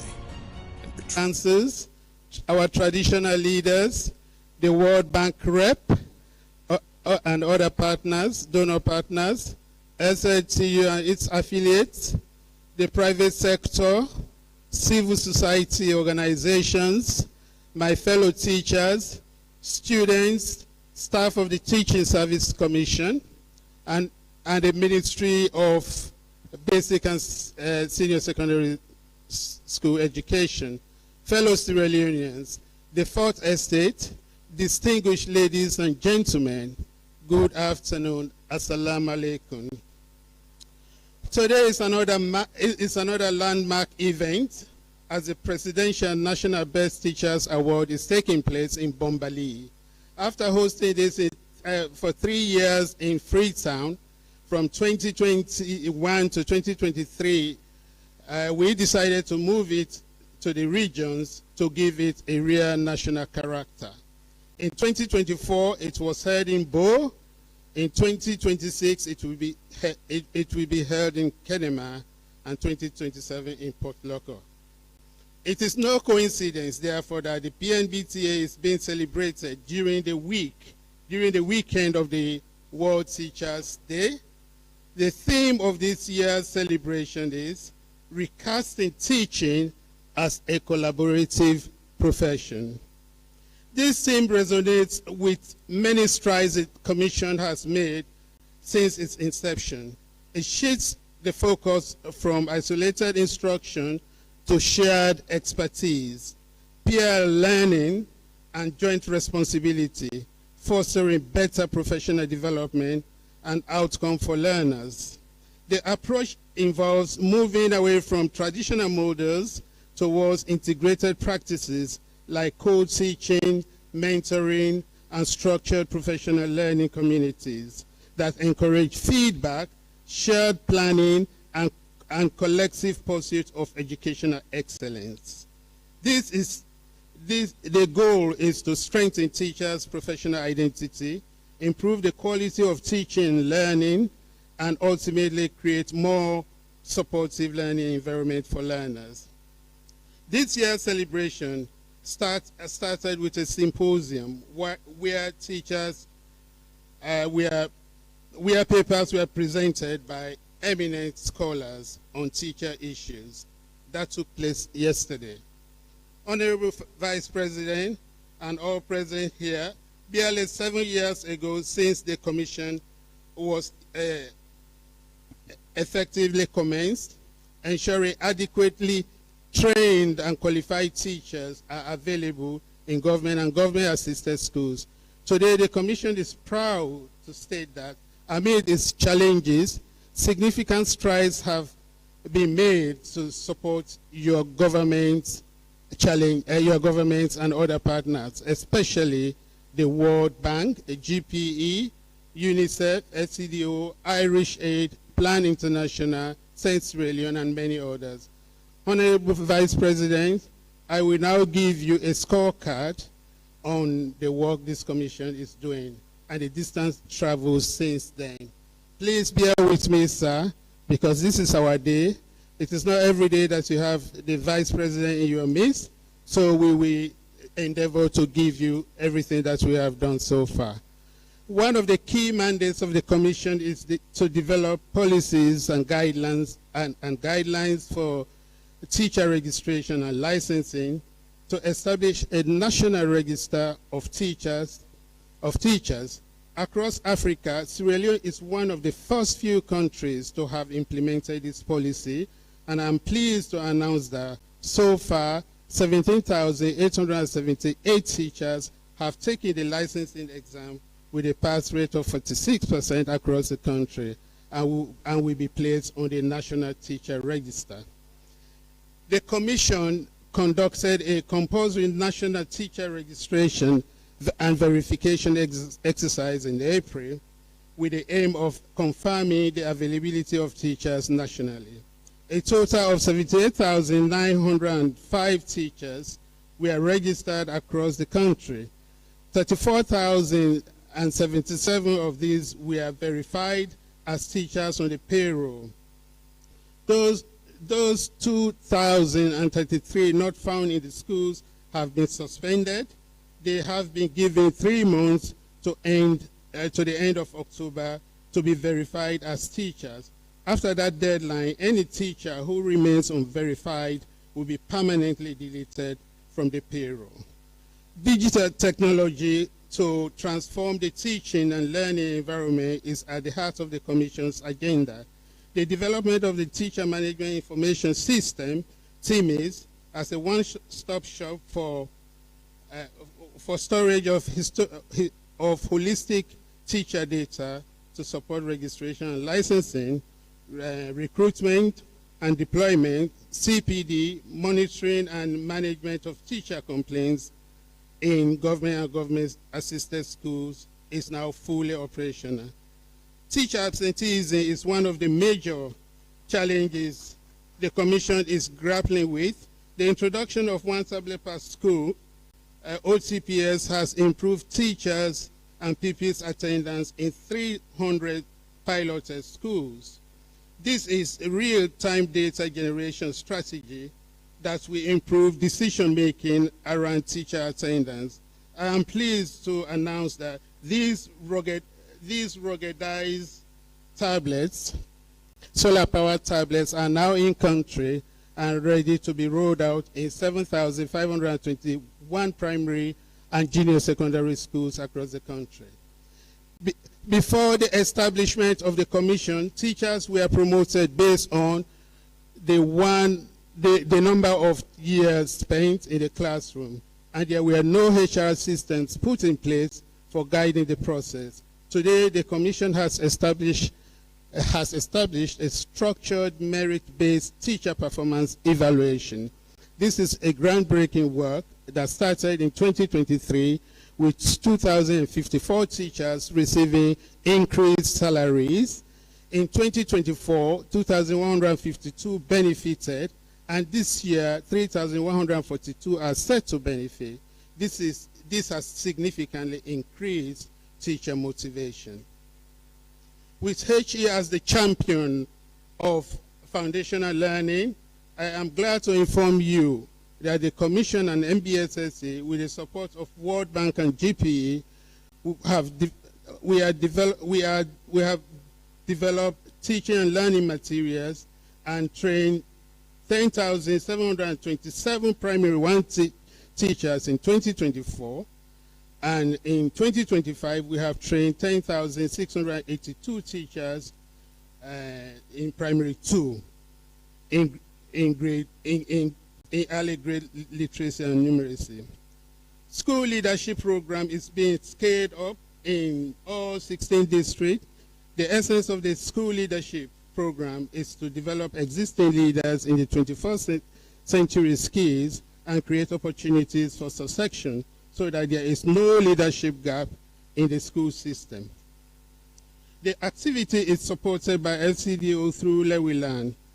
To consolidate this gain, TSC is developing the first school leadership policy ever in the history of education in Sierra Leone. Eradicating the issue of fake certificates and other crimes in the education sector is at the forefront of the Commission's priority. Memoranda of understanding with teacher training institutions have been signed to identify and criminalize all teachers holding fake certificates.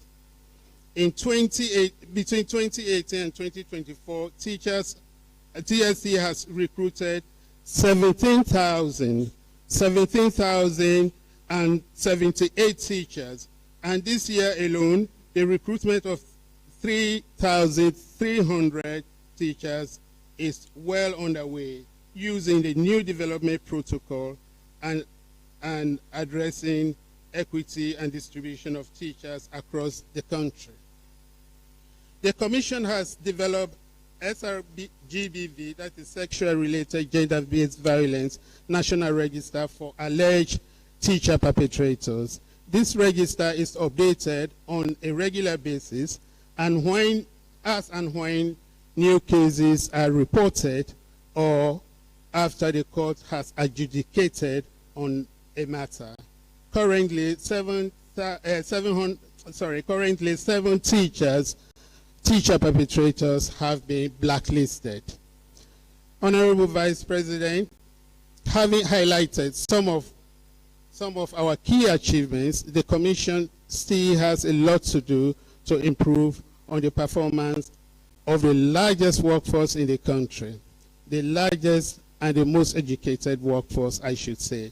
The following are planned activities to be undertaken that will continue to shape the trajectory. The Commission also intends to introduce an effective performance management scheme for teachers, for school leaders. This will ensure that every school leader is accountable for their stewardship. School leaders will in September 2026 sign performance contracts with the Commission, upon which they will be evaluated. School leaders will be accountable for both administrative and pedagogical improvements in their schools. The review of TSC Act and a 5-year strategic development plan is at the top of the Commission's agenda, and that is happening right now. Strong administrative actions planned against 45 school leaders for failing to upload CAS grade for candidates during transition exams, and other misdemeanors. As the Commission becomes more ambitious in meeting the needs and aspirations of the biggest workforce, biggest and most educated workforce in this country, there is serious need for increased financial support and other resource mobilization from the government of Sierra Leone, and we look forward to your personal support in this regard. Honorable Vice President, the gains we have made since the establishment of the Teaching Service Commission is phenomenal and unprecedented, for which I owe profound gratitude to my predecessors, Dr. Staniela Beckley and Mr. Conrad Saki, who is my immediate predecessor and Minister of MBSSA, for laying the building blocks of solid foundation upon which I stand to proudly give you these milestone achievements. Our donor partners, especially the World Bank and GPE, have been exceptional, not only for financing these interventions, but also providing technical assistance needed to achieve these goals. Again, to the Minister of Basic and Senior Secondary School Education, we commend your leadership role and the close collaboration with your team for all the gains we have made jointly.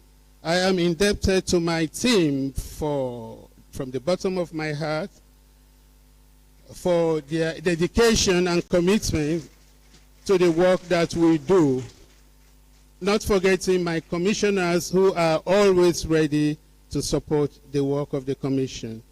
To our teachers who are the stars of the ceremony, we are grateful for your dedication, ingenuity, innovation, and commitment to the vision of delivering free quality school education for our future leaders.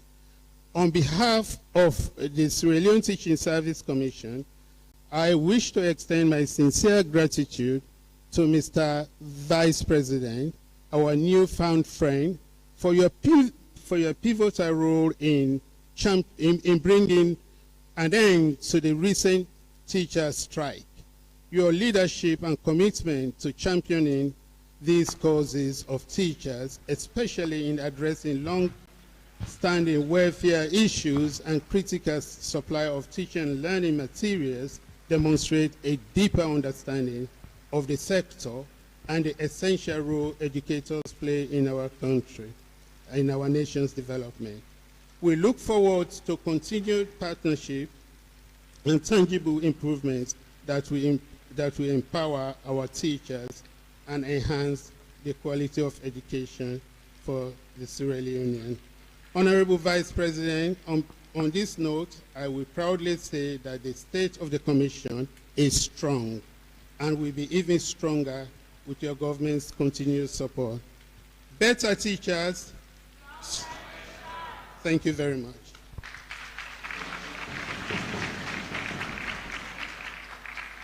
Thank you very much, TSC Chair, Mr. Lance W. Kaifala. I have a very interesting relationship with Mr. Kaifala. He was away in Europe sometime last year, and I called him up.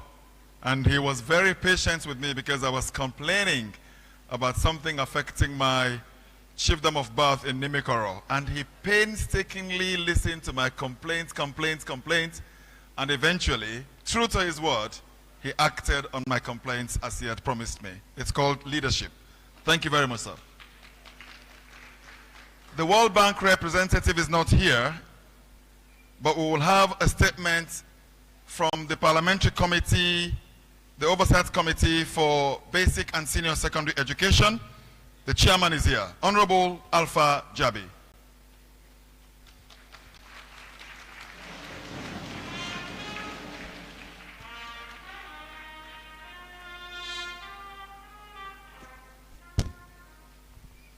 very much. Our revered Honorable Vice President and Acting President at the moment, the Republic of Sierra Leone, Dr. Mohamed Julde Jallo, all other protocols observed. Mr. Vice President, with your kind permission, I want to appeal all of us here in this hall to stand up and give warm applause to all the teachers present here and those that are not present here. Let us clap for the teachers. Let us clap for the teachers. Thank you very much. Thank you very much. Thank you very much.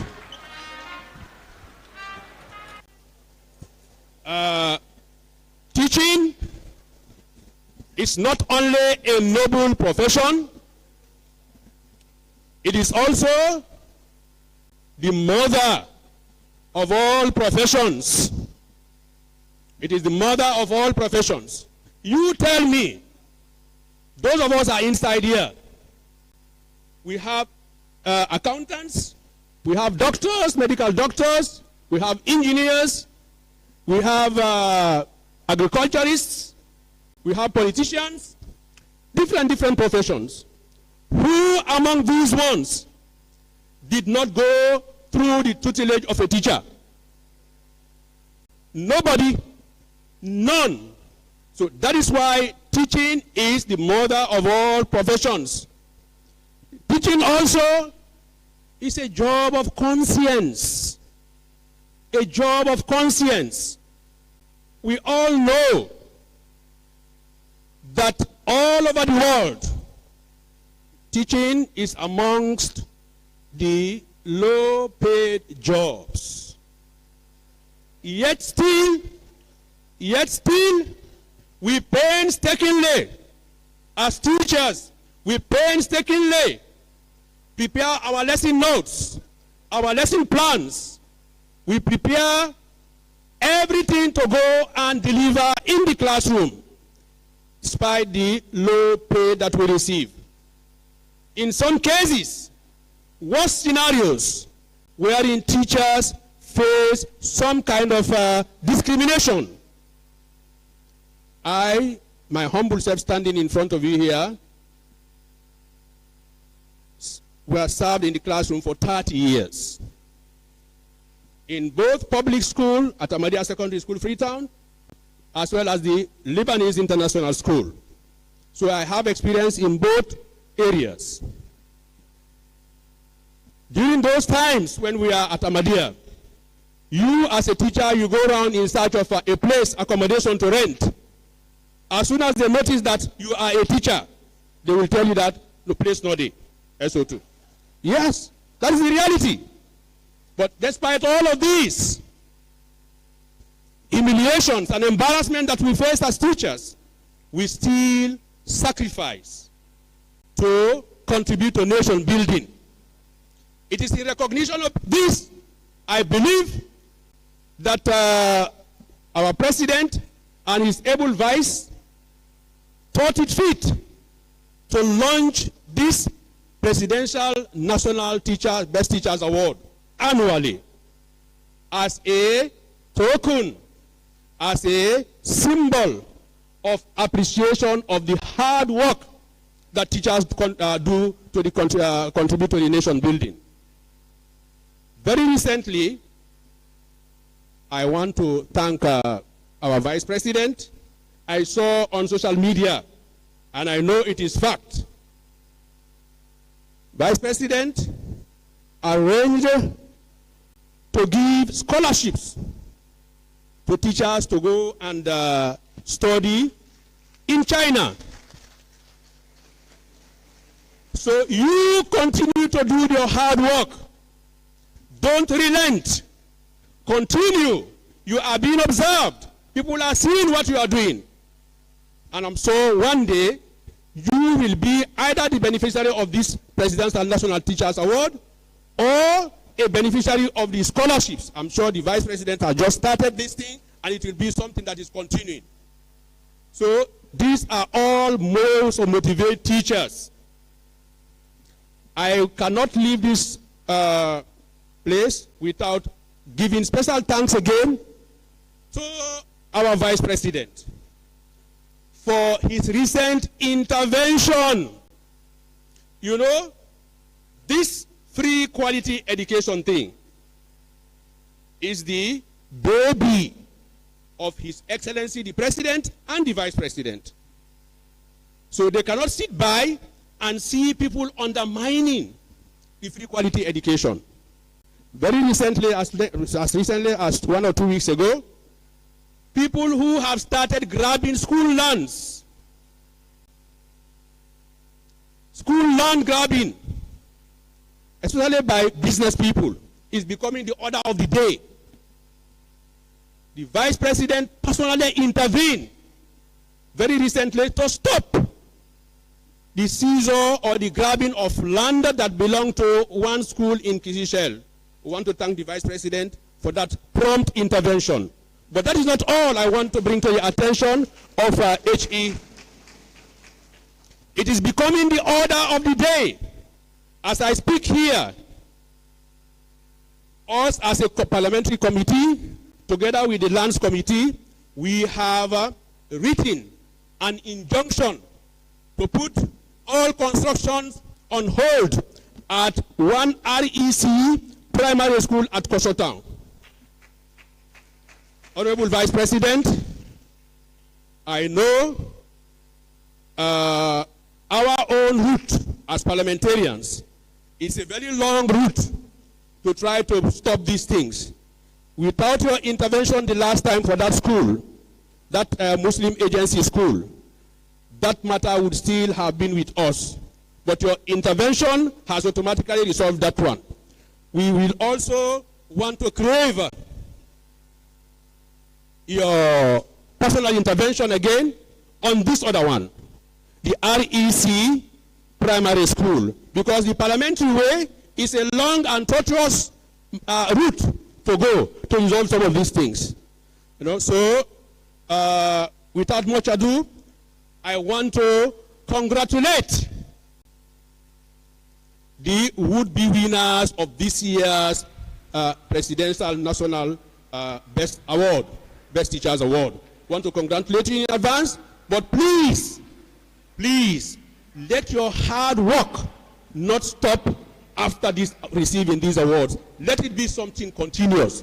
Let it be something continuous so that other teachers can emulate you, and also the nation and the children will continue to benefit, and also the free quality school education will be successful. I want to thank you very much. Thank you very, very much, Honorable Jebi. A round of applause for him. He's a serious advocate. Better teachers? Una quiet. Better teachers? All right. Coming up next, we're going to have a statement that will be delivered by the Minister of Basic and Senior Secondary Education, Mr. Conrad O. Saki. Put your hands together for the Minister.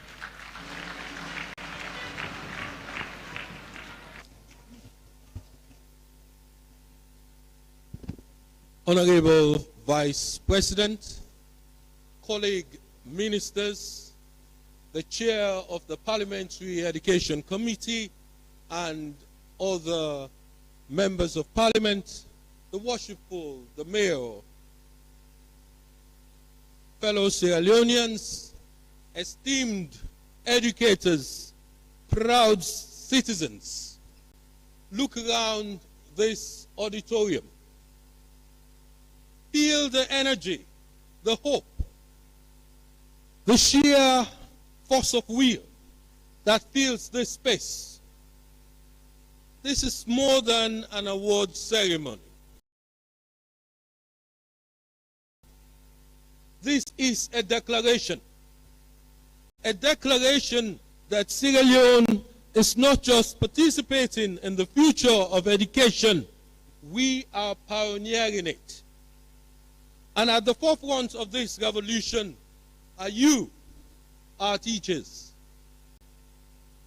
The Vice President, a stalwart campaigner of education, has movingly illustrated the teacher's personal touch. Today, I stand before you to build upon that foundation. I am here to celebrate the powerful ecosystem of teaching that we are building together. An ecosystem where the timeless African principle of Ubuntu, we are each other's keepers, is our guiding light. Our theme, recasting teaching as a collaborative profession, is not just an ideal for us, it is a reality, a strategy, and a necessity. It is an era where traditional donor funds are dwindling. We have been forced to innovate, to look inwards, and to unlock the vast potential within our own ranks. And innovates we have. His Excellency, the President, Julius Maada Bio's visionary initiative, the Presidential National Teachers Awards, now in its celebrated 5th edition, was the spark. The Teaching Service Commission has been the engine, turning this vision into a nationwide movement. We are pioneering low-cost, high-impact teacher training by harnessing the power of collaboration and digital means. Let me tell you what it looks like on the ground. Through our Subject Teachers Association, a physics teacher in Bo can now share a breakthrough with a colleague in Calabar over a digital platform. We have launched a pilot mentoring program and communities of practice where seasoned educators observe lessons, not as inspectors, but as brothers and sisters, coaching our less experienced teachers and lifting them up. This is the spirit of teach and coach. So we grow together. And in our crowded classrooms, where one teacher faces a sea of eager faces, we are proving that collaborative learning is profoundly effective. When children work in groups, they become teachers to one another.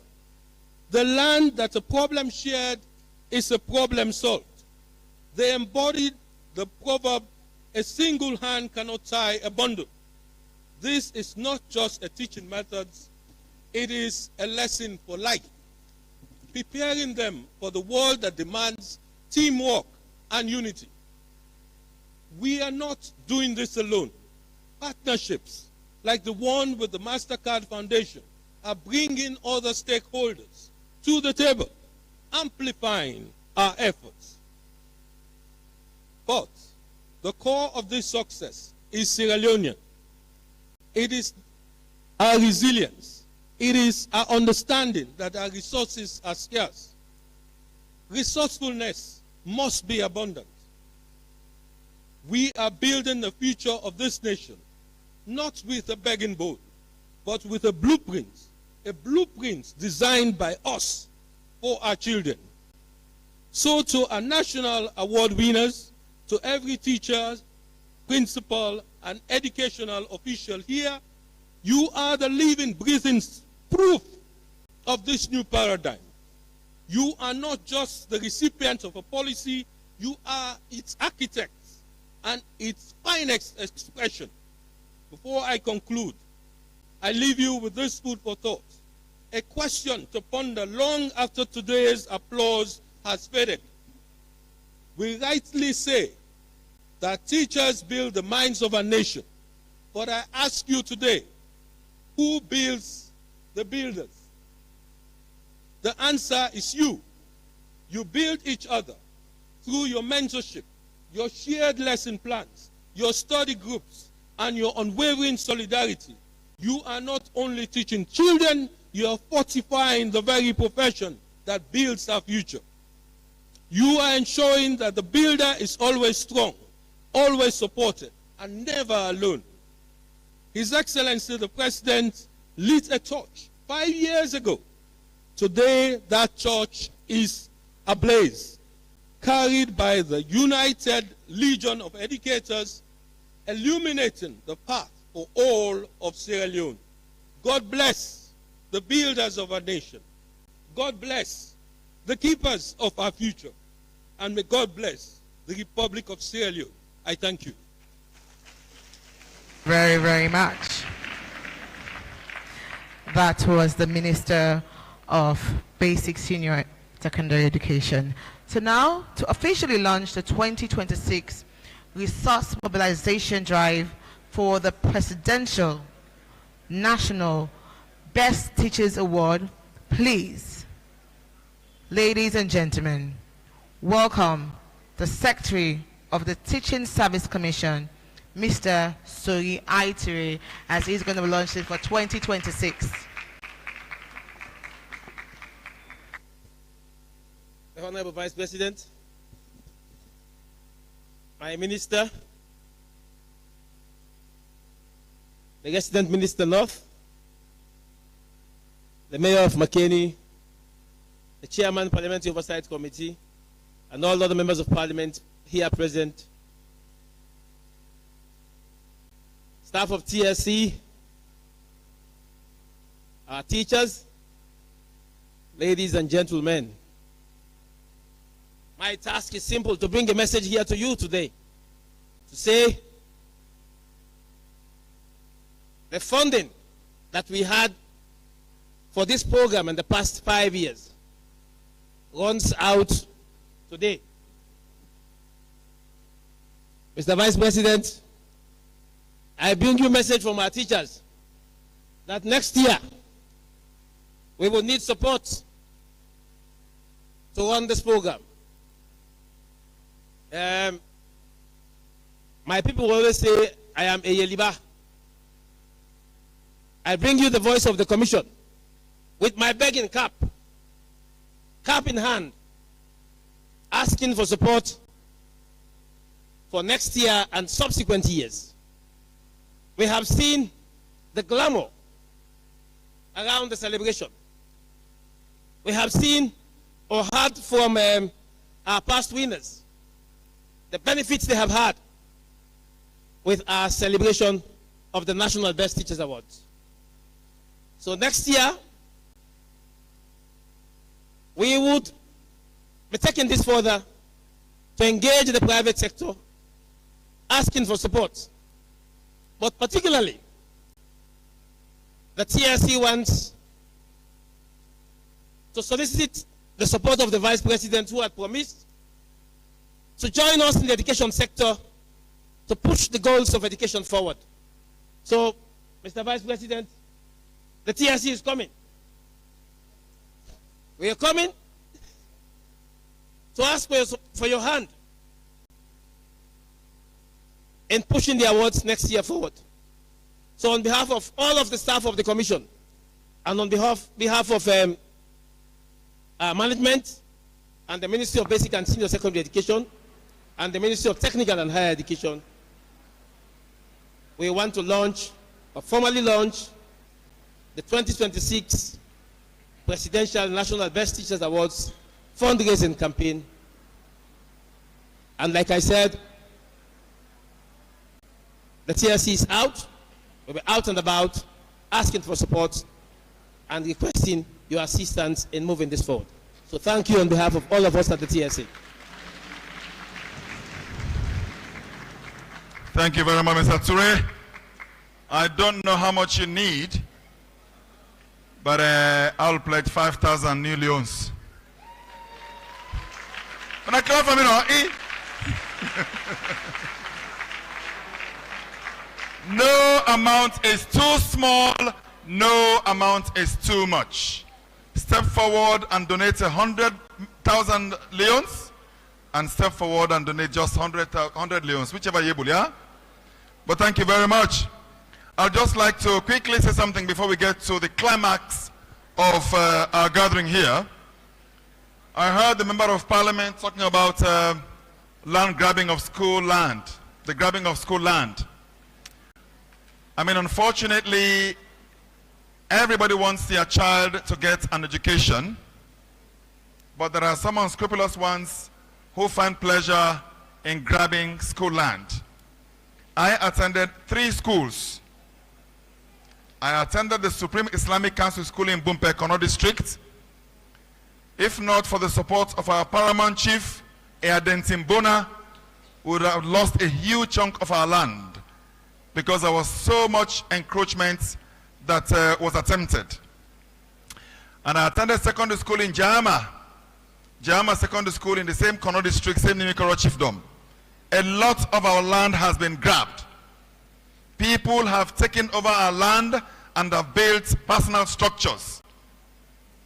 It seems the solution is to fence all school campuses, but fencing will build you a lot of classroom blocks. So what is your priority? And I also attended the Benevolent Islamic Secondary School in Makeni. I'm sure a whole lot of you here are aware of the land dispute going on there right now between the school and the community. A good number of them have grabbed a lot of our land.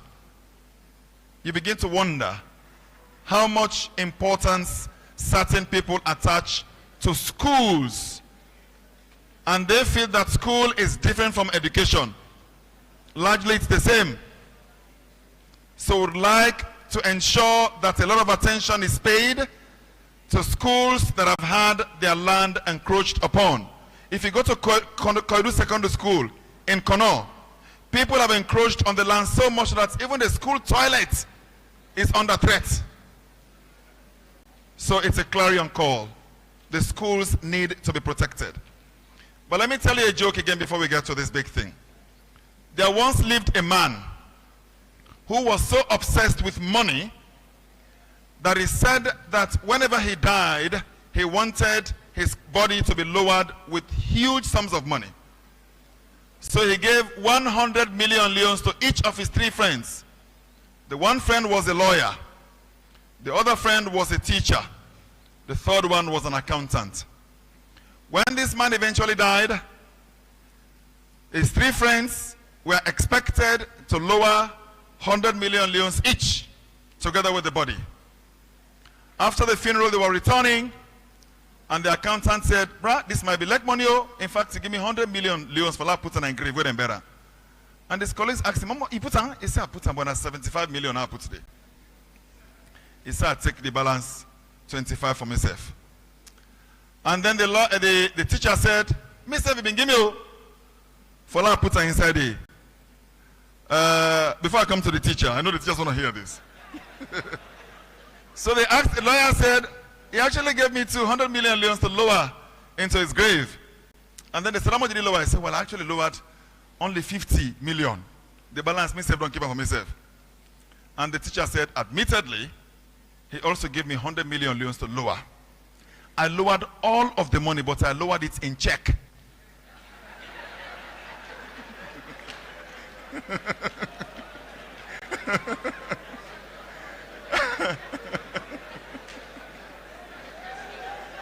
Bank the next wall.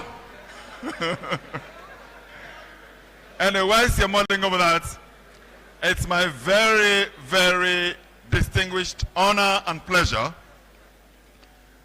to ask someone to talk to us whom I have known dating back to my days in university.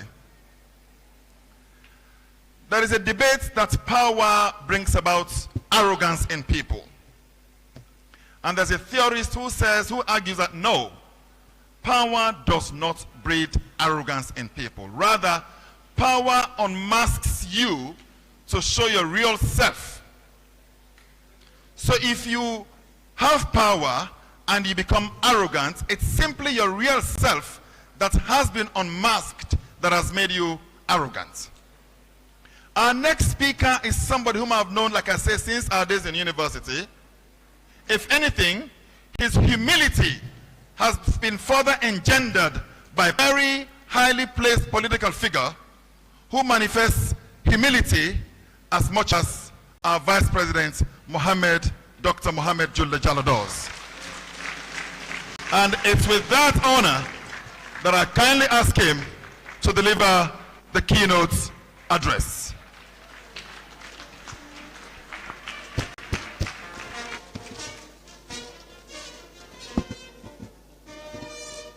Thank you.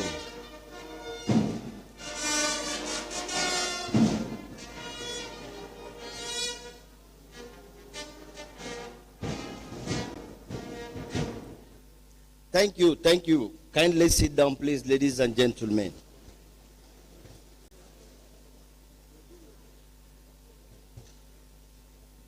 Mr. Chairman,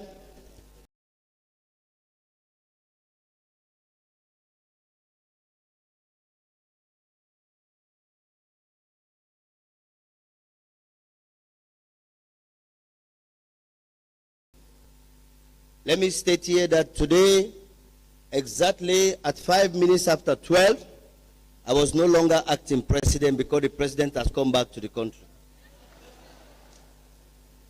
So the power don't come, I don't hand over in country, GAM, so I don't transition back to vice president. The power no go there, they call me acting president, that trouble they are no one time. So His Excellency is back from the United Nations. And I'm also honored to represent him here at this very, very big, noble, innovative, and honoring event. Today, distinguished ladies and gentlemen, we are gathered here to celebrate a noble profession, to honor the men and women who carry the future of our nation in their hands. Every Sierra Leonean, no matter their humble start, can trace their journey back to a teacher. Today, doctors, engineers, farmers, security personnel, business people, and leaders, we are shaped by teachers. What this shows, distinguished ladies and gentlemen, is that teachers are not just institutors of knowledge, instructors of knowledge, they are nation builders. They shape the dream of a nation and also make a very considerable contribution to the future of our society. Teachers build the environment for learning, discipline, and more importantly for hope. They shape the formative years of schooling and character to the extent that even my daughters, when I try to correct her, she tells me, Opule, Papa, not to so teacher so. So now I've started correcting her. Because every time I said, this is how you can raise, say, no, Papa, not to so the teacher so. And I keep telling her, look, you get PhD. I say, I say, no, Papa, no, but not to so teacher say. That's what teacher say now they do. It tells you the role of teachers in the life of kids, in the lives of school-going children, and how they contribute to shaping their characters. Distinguished ladies and gentlemen, we cannot overemphasize the role that teachers continue to play in nation building. Let me use this opportunity to ask all the teachers in the hall today, like the Honorable did, to stand up. Teachers to stand up. All teachers in this hall, kindly stand up.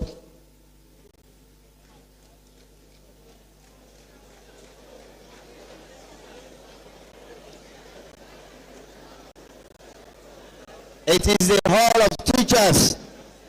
Distinguished ladies and gentlemen, I want to call on pupils, I want to call on parents, I want to call on policymakers. Let's give these teachers a round of applause.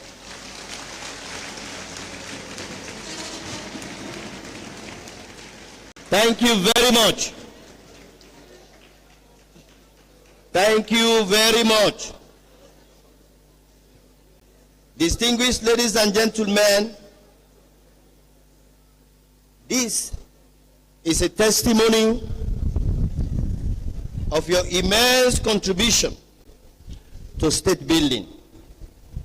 It is the deep understanding of your importance that explains why teachers and education are at the center of the development agenda of this government. Let me state here that our government has made and continue to make tremendous strides to improve teaching and learning. We have expanded access to education. We continue to train and equip teachers. We continue to provide learning and teaching materials. We continue to build and improve school infrastructure. It is clear that with all these resources, learning can only take place when you have teachers. This once again explains the centrality of teachers to our educational aspiration. This is why President Julius Maada Bio initiated the Presidential National Best Teacher Award. This award is so important. It symbolizes your value and your contribution to our society and state. I want to take this opportunity on behalf of His Excellency the President, the government, the people, parents and pupils across this country to congratulate previous winners and also congratulate those who are going to win today, the ones that will be announced today, particularly the winners of the 2025 Presidential National Best Teacher Award. You are going to be honored today. We are this honor with pride and humility. We see you as role models, not only for your colleagues, but for every Sierra Leonean who dream of becoming a teacher one day. We are very proud of you as a government. We are very proud of you as parents, and also we are very proud of you as admirers of education. This award is about every teacher in Sierra Leone, from Freetown to Krubola, to Kamiando, to Bont Island, and also to Kisiten in the Kailaon district. When we honor our teachers, we honor our nation. When we support them, we secure the future of our country. To all our teachers across this country, let me say this to you, that the future of Sierra Leone is not only shaped by political action, but it is also in the everyday commitment of teachers to deliver learning to the future leaders of our country. Distinguished ladies and gentlemen, let me use this opportunity also to reiterate something that I told the Sierra Leone Teachers Union in my office, that the vision, that the commitment of this government to education, which is translated in the vision of President Julius Maada Bio Free Quality Education, is not a political dramaturgy, but it is a fundamental ideological pillar of the SLPP when it was founded in 1951.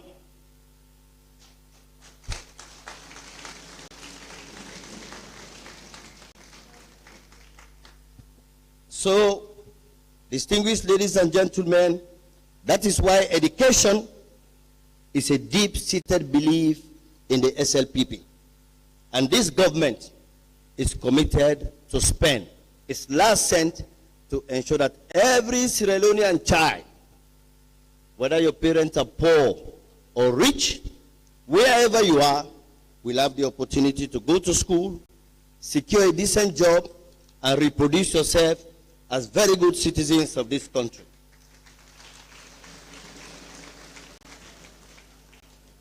This is why our commitment to education is not only unmatched, but it is unshakable. At the core of that commitment, teachers. That is why this award today places you at the center of our commitment, and that we believe in you as a government and as future leaders of this country. Distinguished ladies and gentlemen, today is a very fine day for every parent, every school child, every pupils and policy maker across this country are in the diaspora. That today we are honoring teachers. We honor you. We salute your courage. Distinguished ladies and gentlemen, on that promising note, let me say clearly that long live our teachers, long live the Sierra Leone that we crave to be, long live our commitment to education. And make no mistake, when you say education, you say SLPP. Thank you very much. Assalamu alaikum.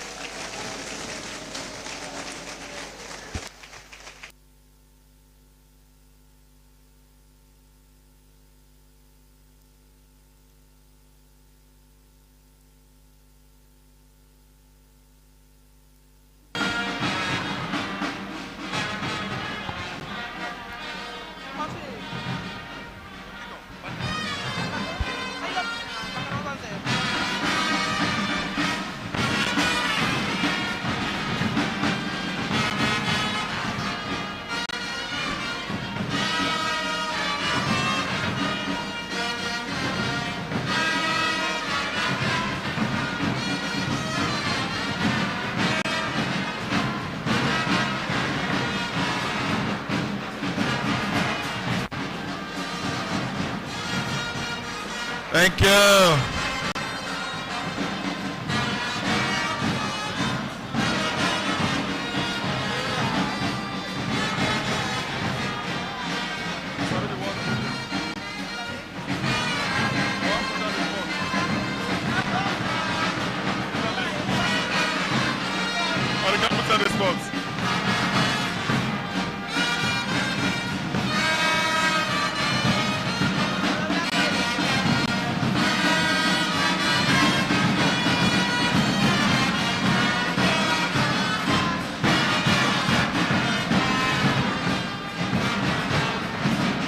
Thank you very much. Thank you very much. I'm going to put my co-MC on the spot here. Precious, could you tell me the words to that song? Education Suite. That's coming up. Education Suite. I think fine boy, fine girl. We're not continue now. No, Mama, Papa, Sonny Picking. Forget about Mama first.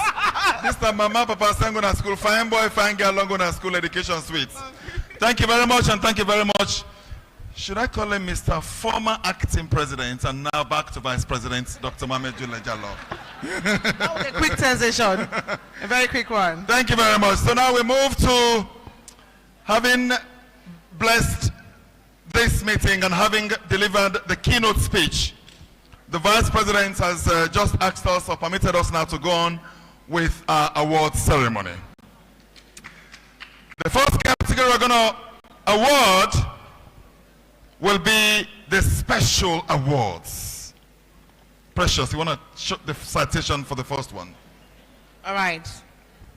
So our first recipient for the special awards, in recognition of his passionate and relentless service in shaping the teaching profession characterized by deep commitment, enthusiasm, and unwavering dedication that made a profound positive impact not only on pupils of his revered Prince of Wales School, but the Sierra Leone education landscape as a whole. A service-oriented mindset not only inspired pupils, but also contributed to the evolution of teaching practices, professional well-being, formulation of educational policies, such as the Free Quality Education Policy, the policy on improving the working environment of staff of the Ministry of Education, to education broadcasting policy and the overall future of the profession itself. Ladies and gentlemen, our first recipient for the special awards this evening is Mr. Horatio M. Nelson Williams. Put your hands together for him. Mr. Nelson Williams, please come to the stage.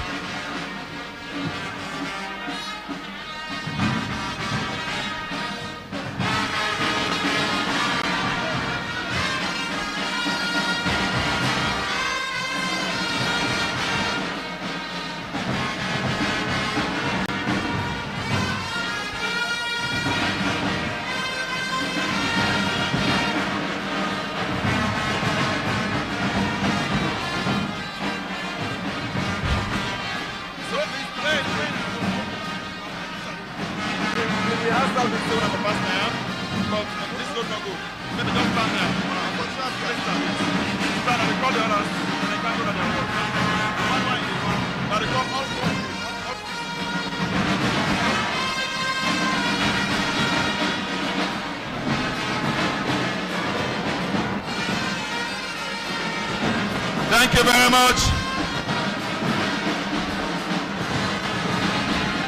All right, thank you. Thank you. There are 6 awardees for this category, and we are going to call all 6 of them to stand right there, and then we'll call on someone to come and present the awards. The second awardee, in recognition of his contribution to science education and leadership, which spanned over 30 years of dedicated service in building teachers and leaders, implementing high-quality instructional practices, and promoting a passion for science among pupils of the Bow School to achieve excellence in science, technology, engineering, and mathematics fields.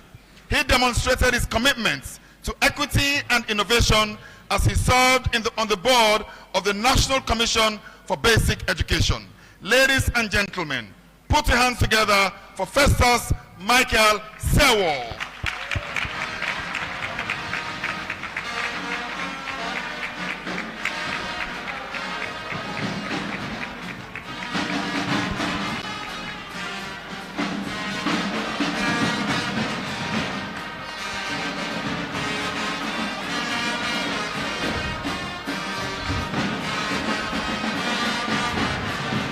All right. Thank you very much. Okay. All right, coming up next, our third recipient for the special awards this evening. In recognition of her exceptional service to education and charitable work, spanning over 2 decades pioneering EduAid's efforts to provide high-quality education to some of the most underserved children, while championing gender equality, green education, and innovative methods of implementing secular. Under her leadership, EduAid has grown to run a small network of high-performing role model schools that operate at the heart of its school improvement and system strengthening programs. A commitment to transforming young lives through education, the transformation of the sector, and fostering UK-Sierra Leone educational ties from part of the indelible mark of our exceptional services. This leads to our being honored in both countries with the MBE, Member of the British Empire in the UK New Year Honor List, and the MOR, Member of the Order of Raquel.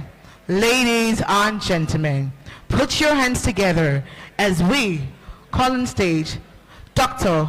Miriam Mason Sisse.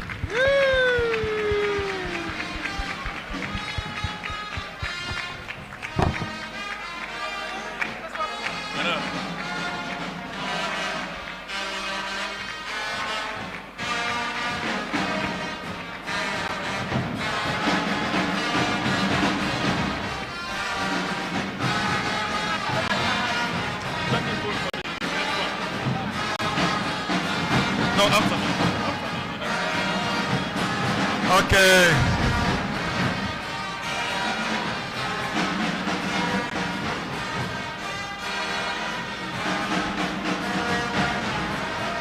All right, thank you very much. Our fourth recipient, admittedly, is someone that has extraordinarily wowed me. And here reads the citation. In recognition of over 15 years of dedication to transforming the lives of children and young people with disabilities, and his profound dedication to mainstreaming disability across educational systems in Sierra Leone, he has focused on expanding access to employment, strengthening systems for inclusive education, and advising on national policies related to assistive technology, strategy, and costing aimed at improving access and participation for persons with disabilities across the country.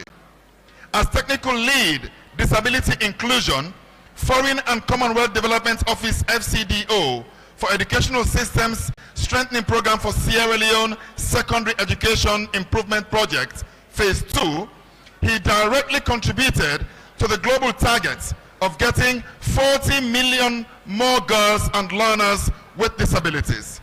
He has contributed immensely to the disability inclusive education, including setting up structures for inclusive education at national, district, and school levels. Ladies and gentlemen, Dr. Abdoulaye Abs Doumbouya.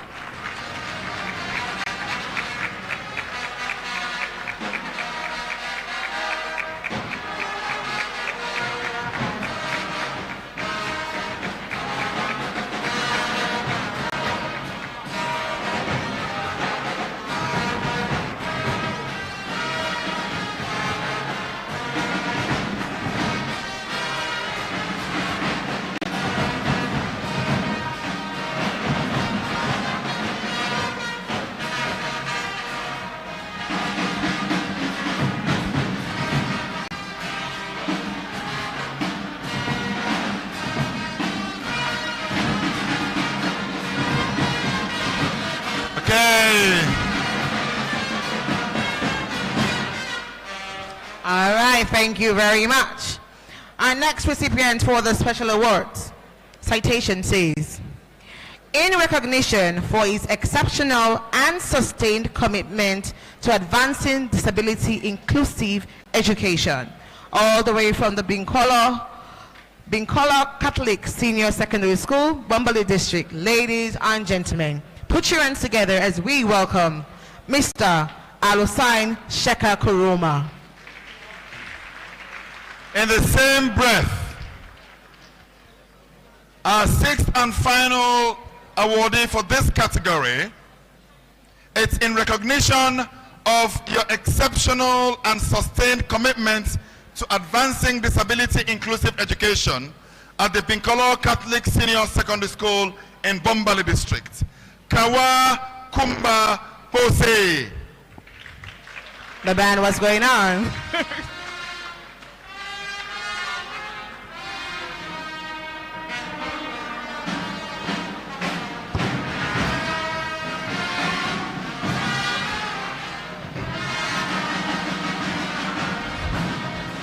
On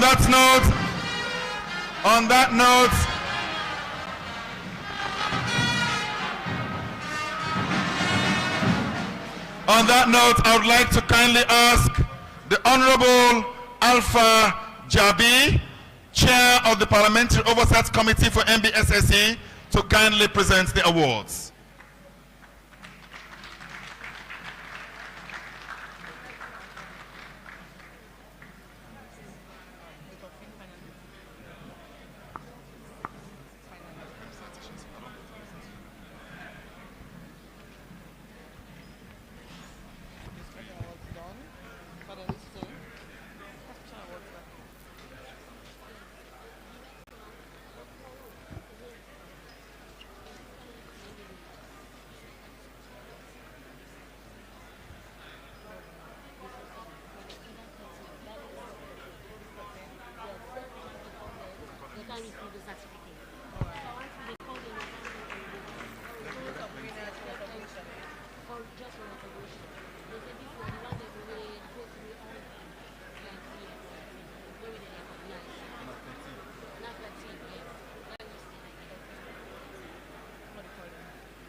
that Lily one?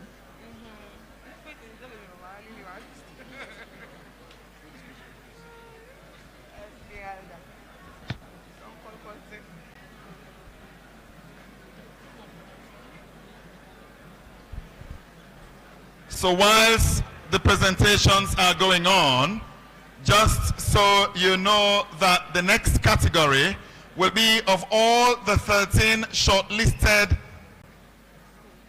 teachers or heads of schools, all the 13 that were shortlisted before the finalists were chosen.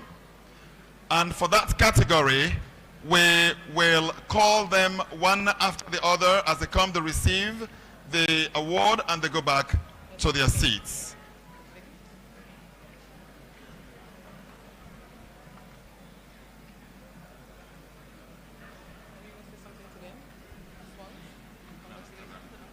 Still going on. Is it done? Congratulations to these extraordinary awardees.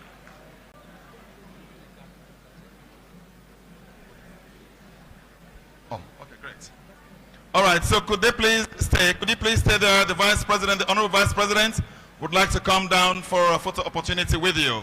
So kindly stay there, and I would entreat Dr. Miriam to go somewhere in the middle, being the only female there, and the Vice President will stand by her and someone else.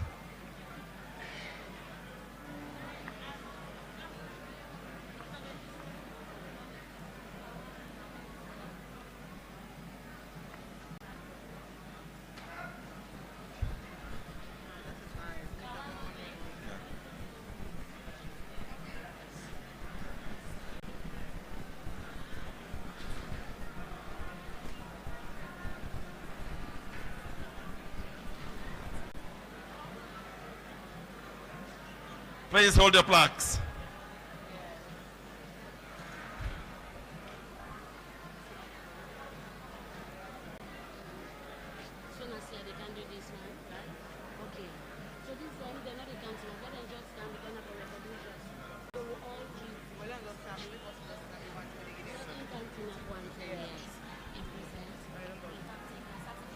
Yeah. Thank you very much, Mr. Vice President. Congratulations again to all of you, lovely ladies and gentlemen. May I kindly ask my own sister,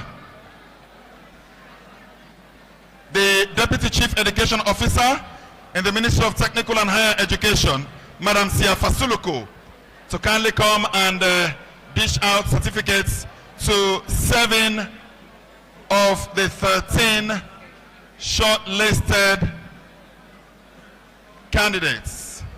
So we'll call them. So we please kindly walk up to Madam Fasuluku and receive a certificate as we call your name.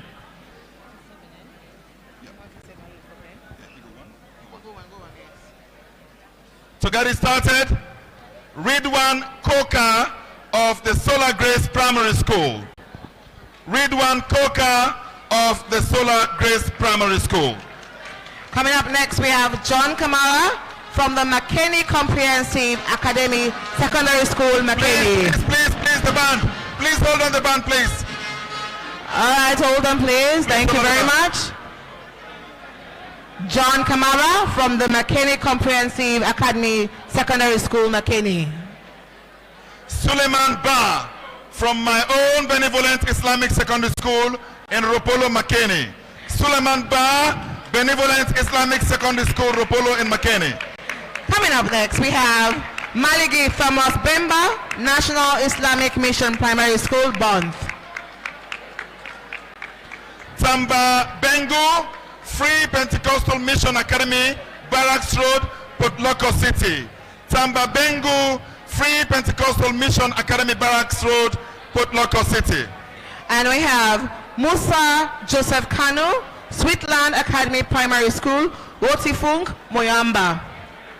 Hassan Toure, Abu Sumbaria Memorial Secondary School. Hassan Toure, Abu Sumbaria Memorial Secondary School.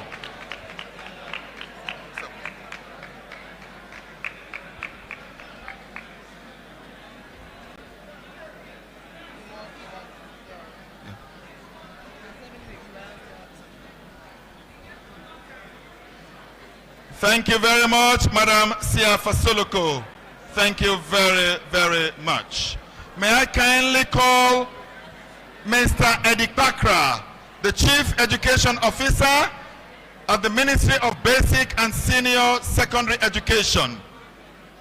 Mr. Eddie Bakra, to kindly dish out the certificates for the remaining 6 shortlisted teachers.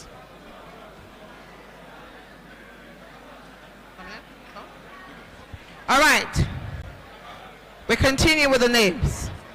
Coming up next, we have Muhammad Samuel Fuller from the Rural Education Committee Primary School, Coastal Town. Muhammad Samuel Fuller. A round of applause for him, please. Sayomba Sundu Mara, the Kurbola Secondary School. Sayomba Sundu Mara, Kurbola Secondary School.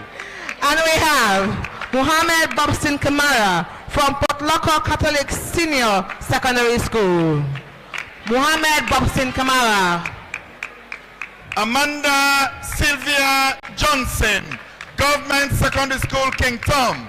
Amanda Sylvia Johnson, the Government Secondary School, Senior Secondary School at King Tom. Coming up next, we have James Idris Bangura from the Kankele Islamic Senior Secondary School, Waterloo. James Idris Bangura.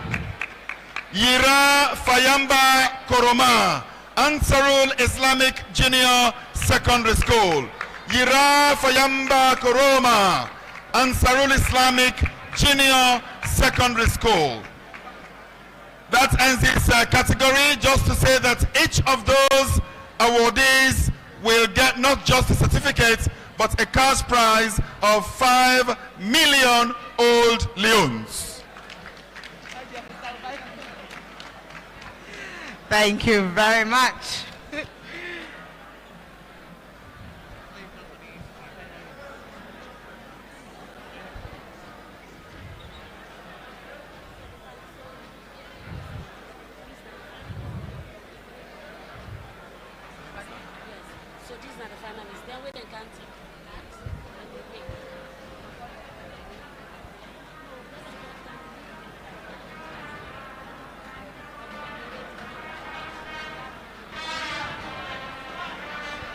Thank you very much, Mr. Eddie Parker.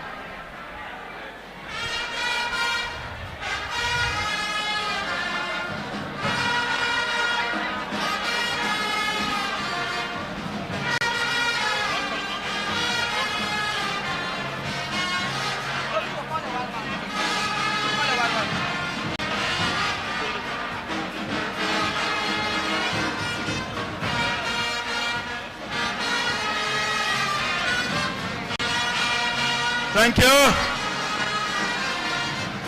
Thank you very much.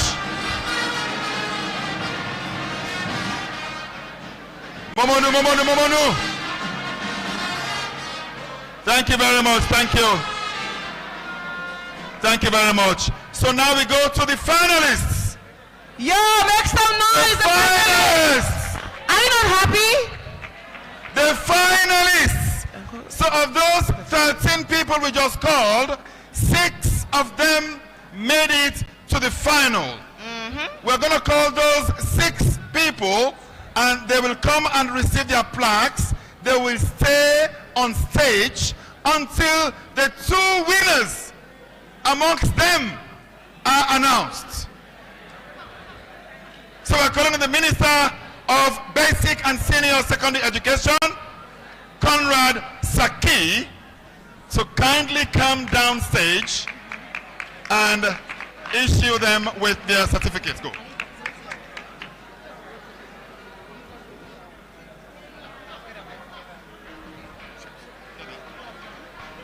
All right.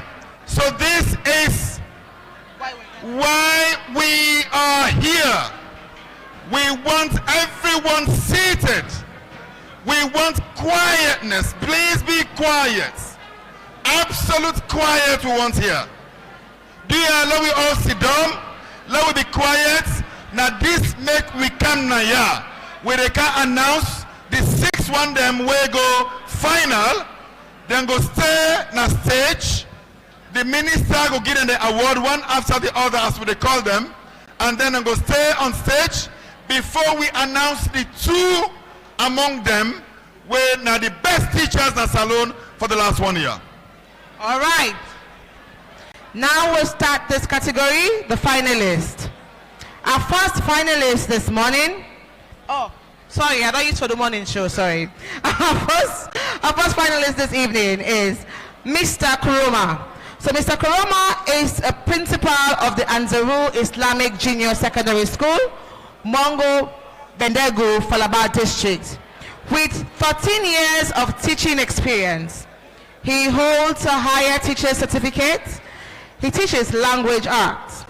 Serving as a principal in one of the most remote and underserved regions in Sierra Leone, Mr. Kuroma has used the numerous challenges faced to fuel resilience, empathy, passion, and purpose in his leadership. In the early years of taking up leadership, he inherited poor academic performance, high dropout rate, low teacher morale, etc. As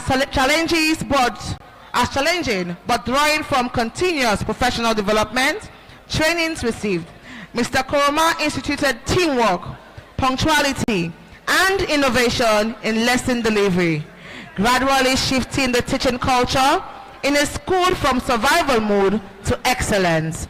Ladies and gentlemen, make noise for Mr. Yura Fayamba Kuroma.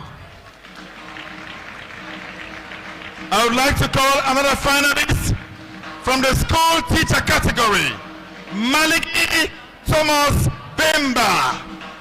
Maliki Thomas Bemba. With 7 years of teaching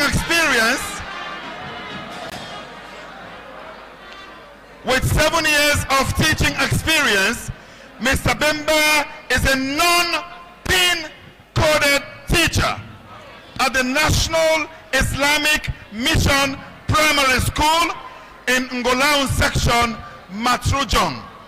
He holds a teacher's certificate and currently in pursuit of a high teacher's certificate. He has special interest in mathematics and general science.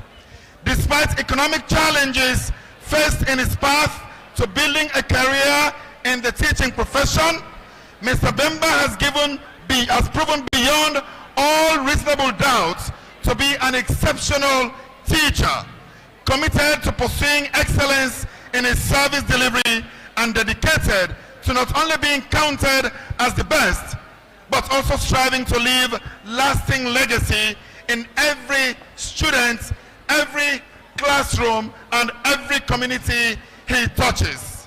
Ladies and gentlemen, Mr. Maliki Thomas Bemba. All right. Our next finalist, Mr. Hassan Toure. Mr. Toure is a teacher at the Abu Sumbaria Memorial Secondary School, Neni Chiefdom, Konyedugu District. He holds a teacher's certificate and a higher teacher's certificate. He teaches mathematics, chemistry, and popular science. He has 9 years of teaching experience. Mr. Toure is a resilient and innovative teacher who believes in a team spirit for improved learning outcomes. One of his innovations is the introduction of an annual science and leadership festival in his school, which focuses on educating students on environmental issues and also fosters leadership and teamwork skills. It later received recognition from the district and inspired other schools to adopt the initiative. Ladies and gentlemen, Mr. Hassan Toure. Give a hand, please. Our next finalist for the school head category, Joseph Idris Bangura. Sorry, is it James? James Idris Bangura. James Idris Bangura. Mr. Bangura is the acting principal of the Kankele Islamic Secondary School, Lompa Waterloo, who also teaches agric science. He holds a teacher's certificate, higher teacher's certificate secondary, and a bachelor's in education. He has 25 years teaching experience. Mr. Bangura is a passionate and innovative teacher committed to his students' excellence. He actively incorporates technology, gamification, and collaborative learning strategies to make lessons more dynamic.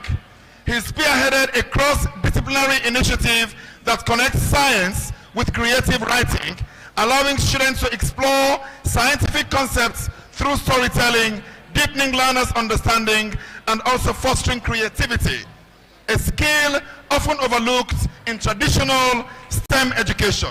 Ladies and gentlemen, Joseph James Idris Bangura. All right. Coming up next, our next finalist, Mr. Muhammad Samuel Fuller.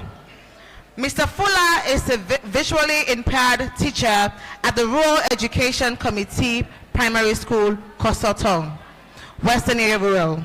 He holds a higher teacher certificate primary with 14 years of teaching experience. Mr. Fuller is an educator, an advocate dedicated to advancing quality and inclusive education for all children, particularly those with disabilities. Aside his work as a teacher, Mr. Fuller is also a radio presenter who uses his platform to air programs and messages that promote and advocate for advancement in education for marginalized groups, especially children living with disabilities and children of parents living with disabilities. Through his influence, Mr. Fuller's school has registered over 10 learners with disabilities for this academic year. Ladies and gentlemen, put your hands together as we welcome Mr. Muhammad Samuel Fuller.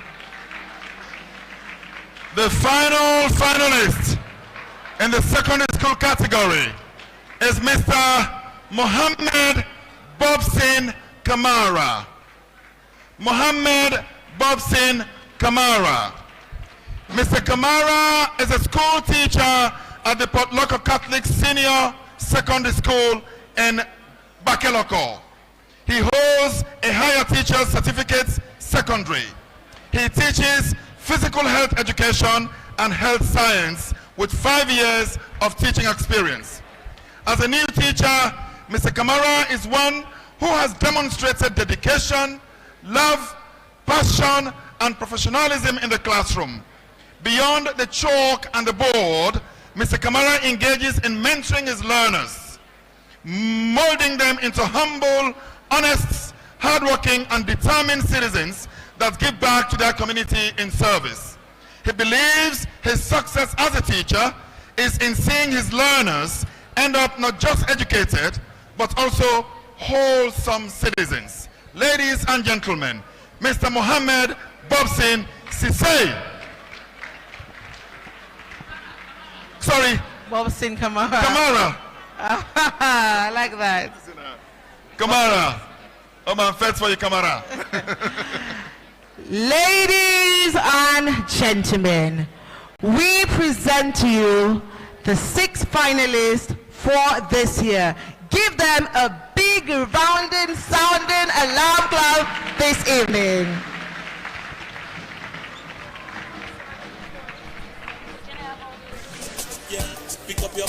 Here we are. Of those 6 finalists, I think the word is tenterhooks. They are on tenterhooks. Who among them will be the 2 winners of this year's Best Teacher Prize? We are kindly calling on the head of the Audit Service of Sierra Leone or his representative. Is he in the room? Right. Hello, good afternoon. I've just been asked to make this announcement.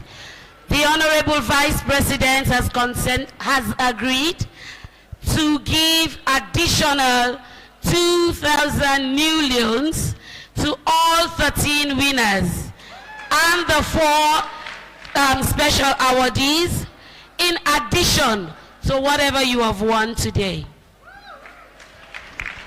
Oma, when I do help and teach him, I get prize next year. Oboti, ne, Oboti.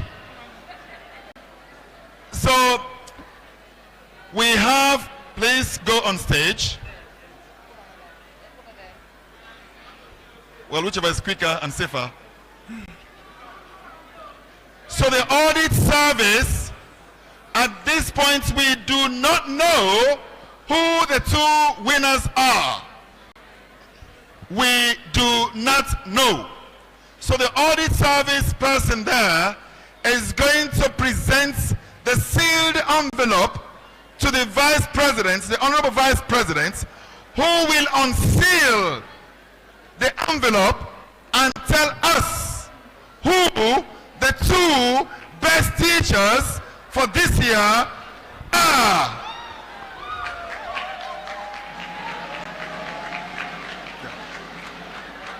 You may say one or two and then you present the sealed envelope.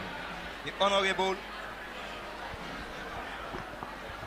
Honorable Vice President of the Republic of Sierra Leone.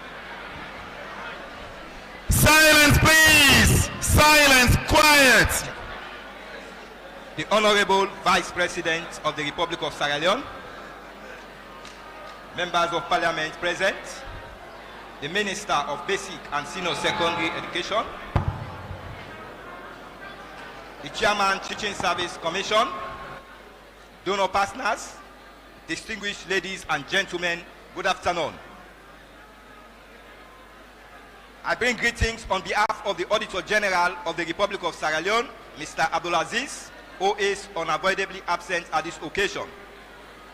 The Audit Service Sierra Leone has worked together with the Anti-Corruption Commission, the Sierra Leone Teachers Association, the Civil Society Organization, councils of principals, a student representative, in arriving at the result of the winners of the Presidential National Best Teachers Award 2025. The Audit Service Sierra Leone is pleased to inform you that the entire process was open, fair, and transparent in arriving at the winners of the Best Teachers Award 2025. In this regard, I hereby present the two winners of the National Presidential Best Teachers Award to the Honorable Vice President of the Republic of Sierra Leone, Dr. Mohamed June.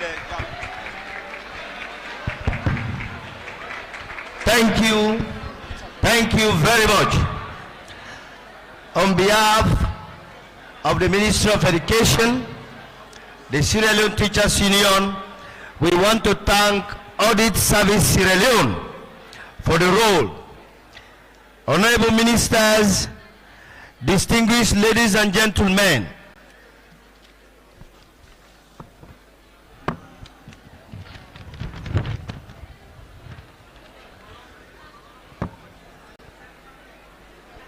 I have the singular honor to read out as follows: Presidential National Best Teacher Award 2025. The Audit Service Sierra Leone hereby present the winners of the Presidential National Best Teacher Award 2025. Winner, School Head James Idrissa Bangura, Western Area Rural. This is not the second one. Okay. Thank you very much. Ladies and gentlemen, I read as follows. The Audit Service Sierra Leone hereby present winners of the Presidential National Best Teachers Award 2025. Winner, School Teacher, Hassan Toure, Northeast Region.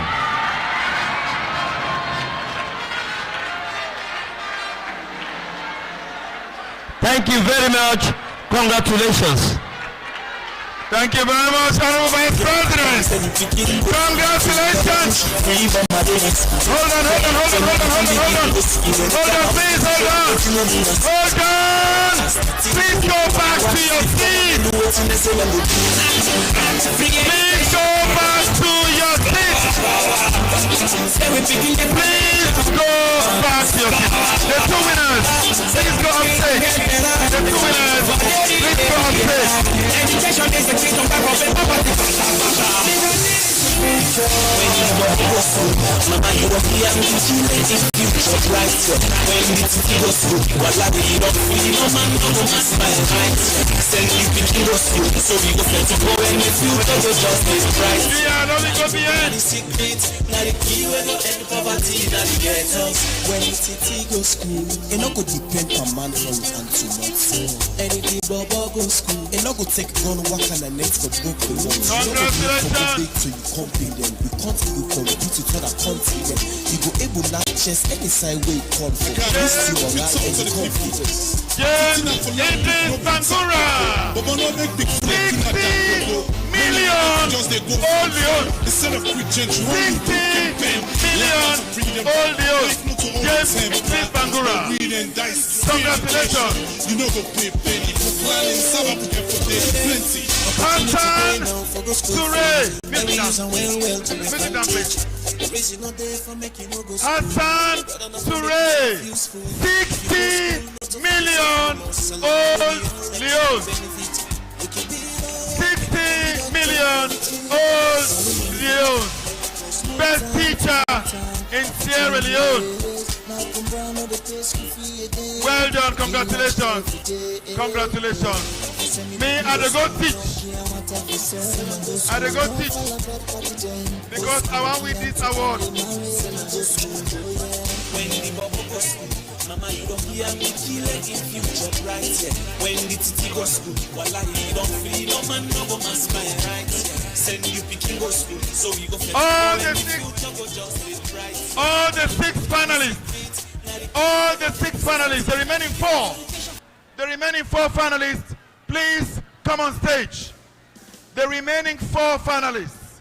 And I want you to know that the fact that you were shortlisted, not list that you made it to the final, you should consider yourself a winner. So let's have the four others join their colleagues to have a photo with the Honorable Vice President. Congratulations. I can see the colors of the rainbow, and I can feel the sun on my face. See the lights. Congratulations. Congratulations. And I can feel heaven in this place, and that's the sound of a victory. Thank you very much. The Honorable Vice President, my co-MC, has a gift for you.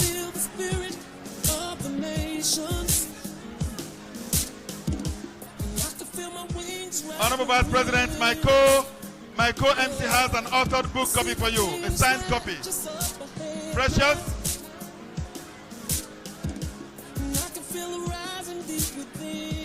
Mr. Vice President, sir. Mr. Vice President. Mr. Vice President. There is a copy of a signed copy of a book. Now I can see the distance of your journey. How you fought with all your might. You open your eyes to global warming. Thank you very much, Mr. Vice President. And another call for the Minister, the Honorable Minister of Basic Education.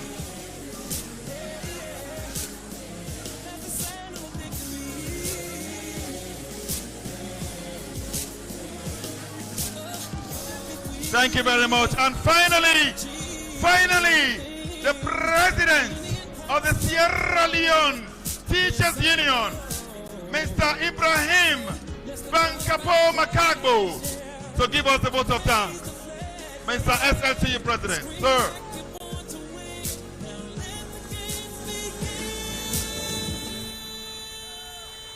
Teachers, your president is speaking. Please be seated. Thank you.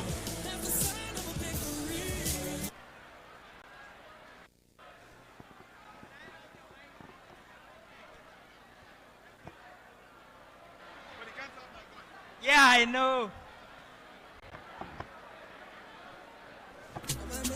Let we tell and thank you, tell am, thank you, tell am, tell Papa God, thank, please sing with me.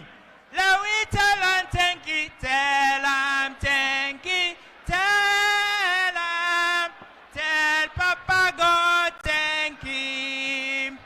What he do for we go tell am thank you, tell am thank you, tell am, tell Papa God thank you. Honorable Vice President,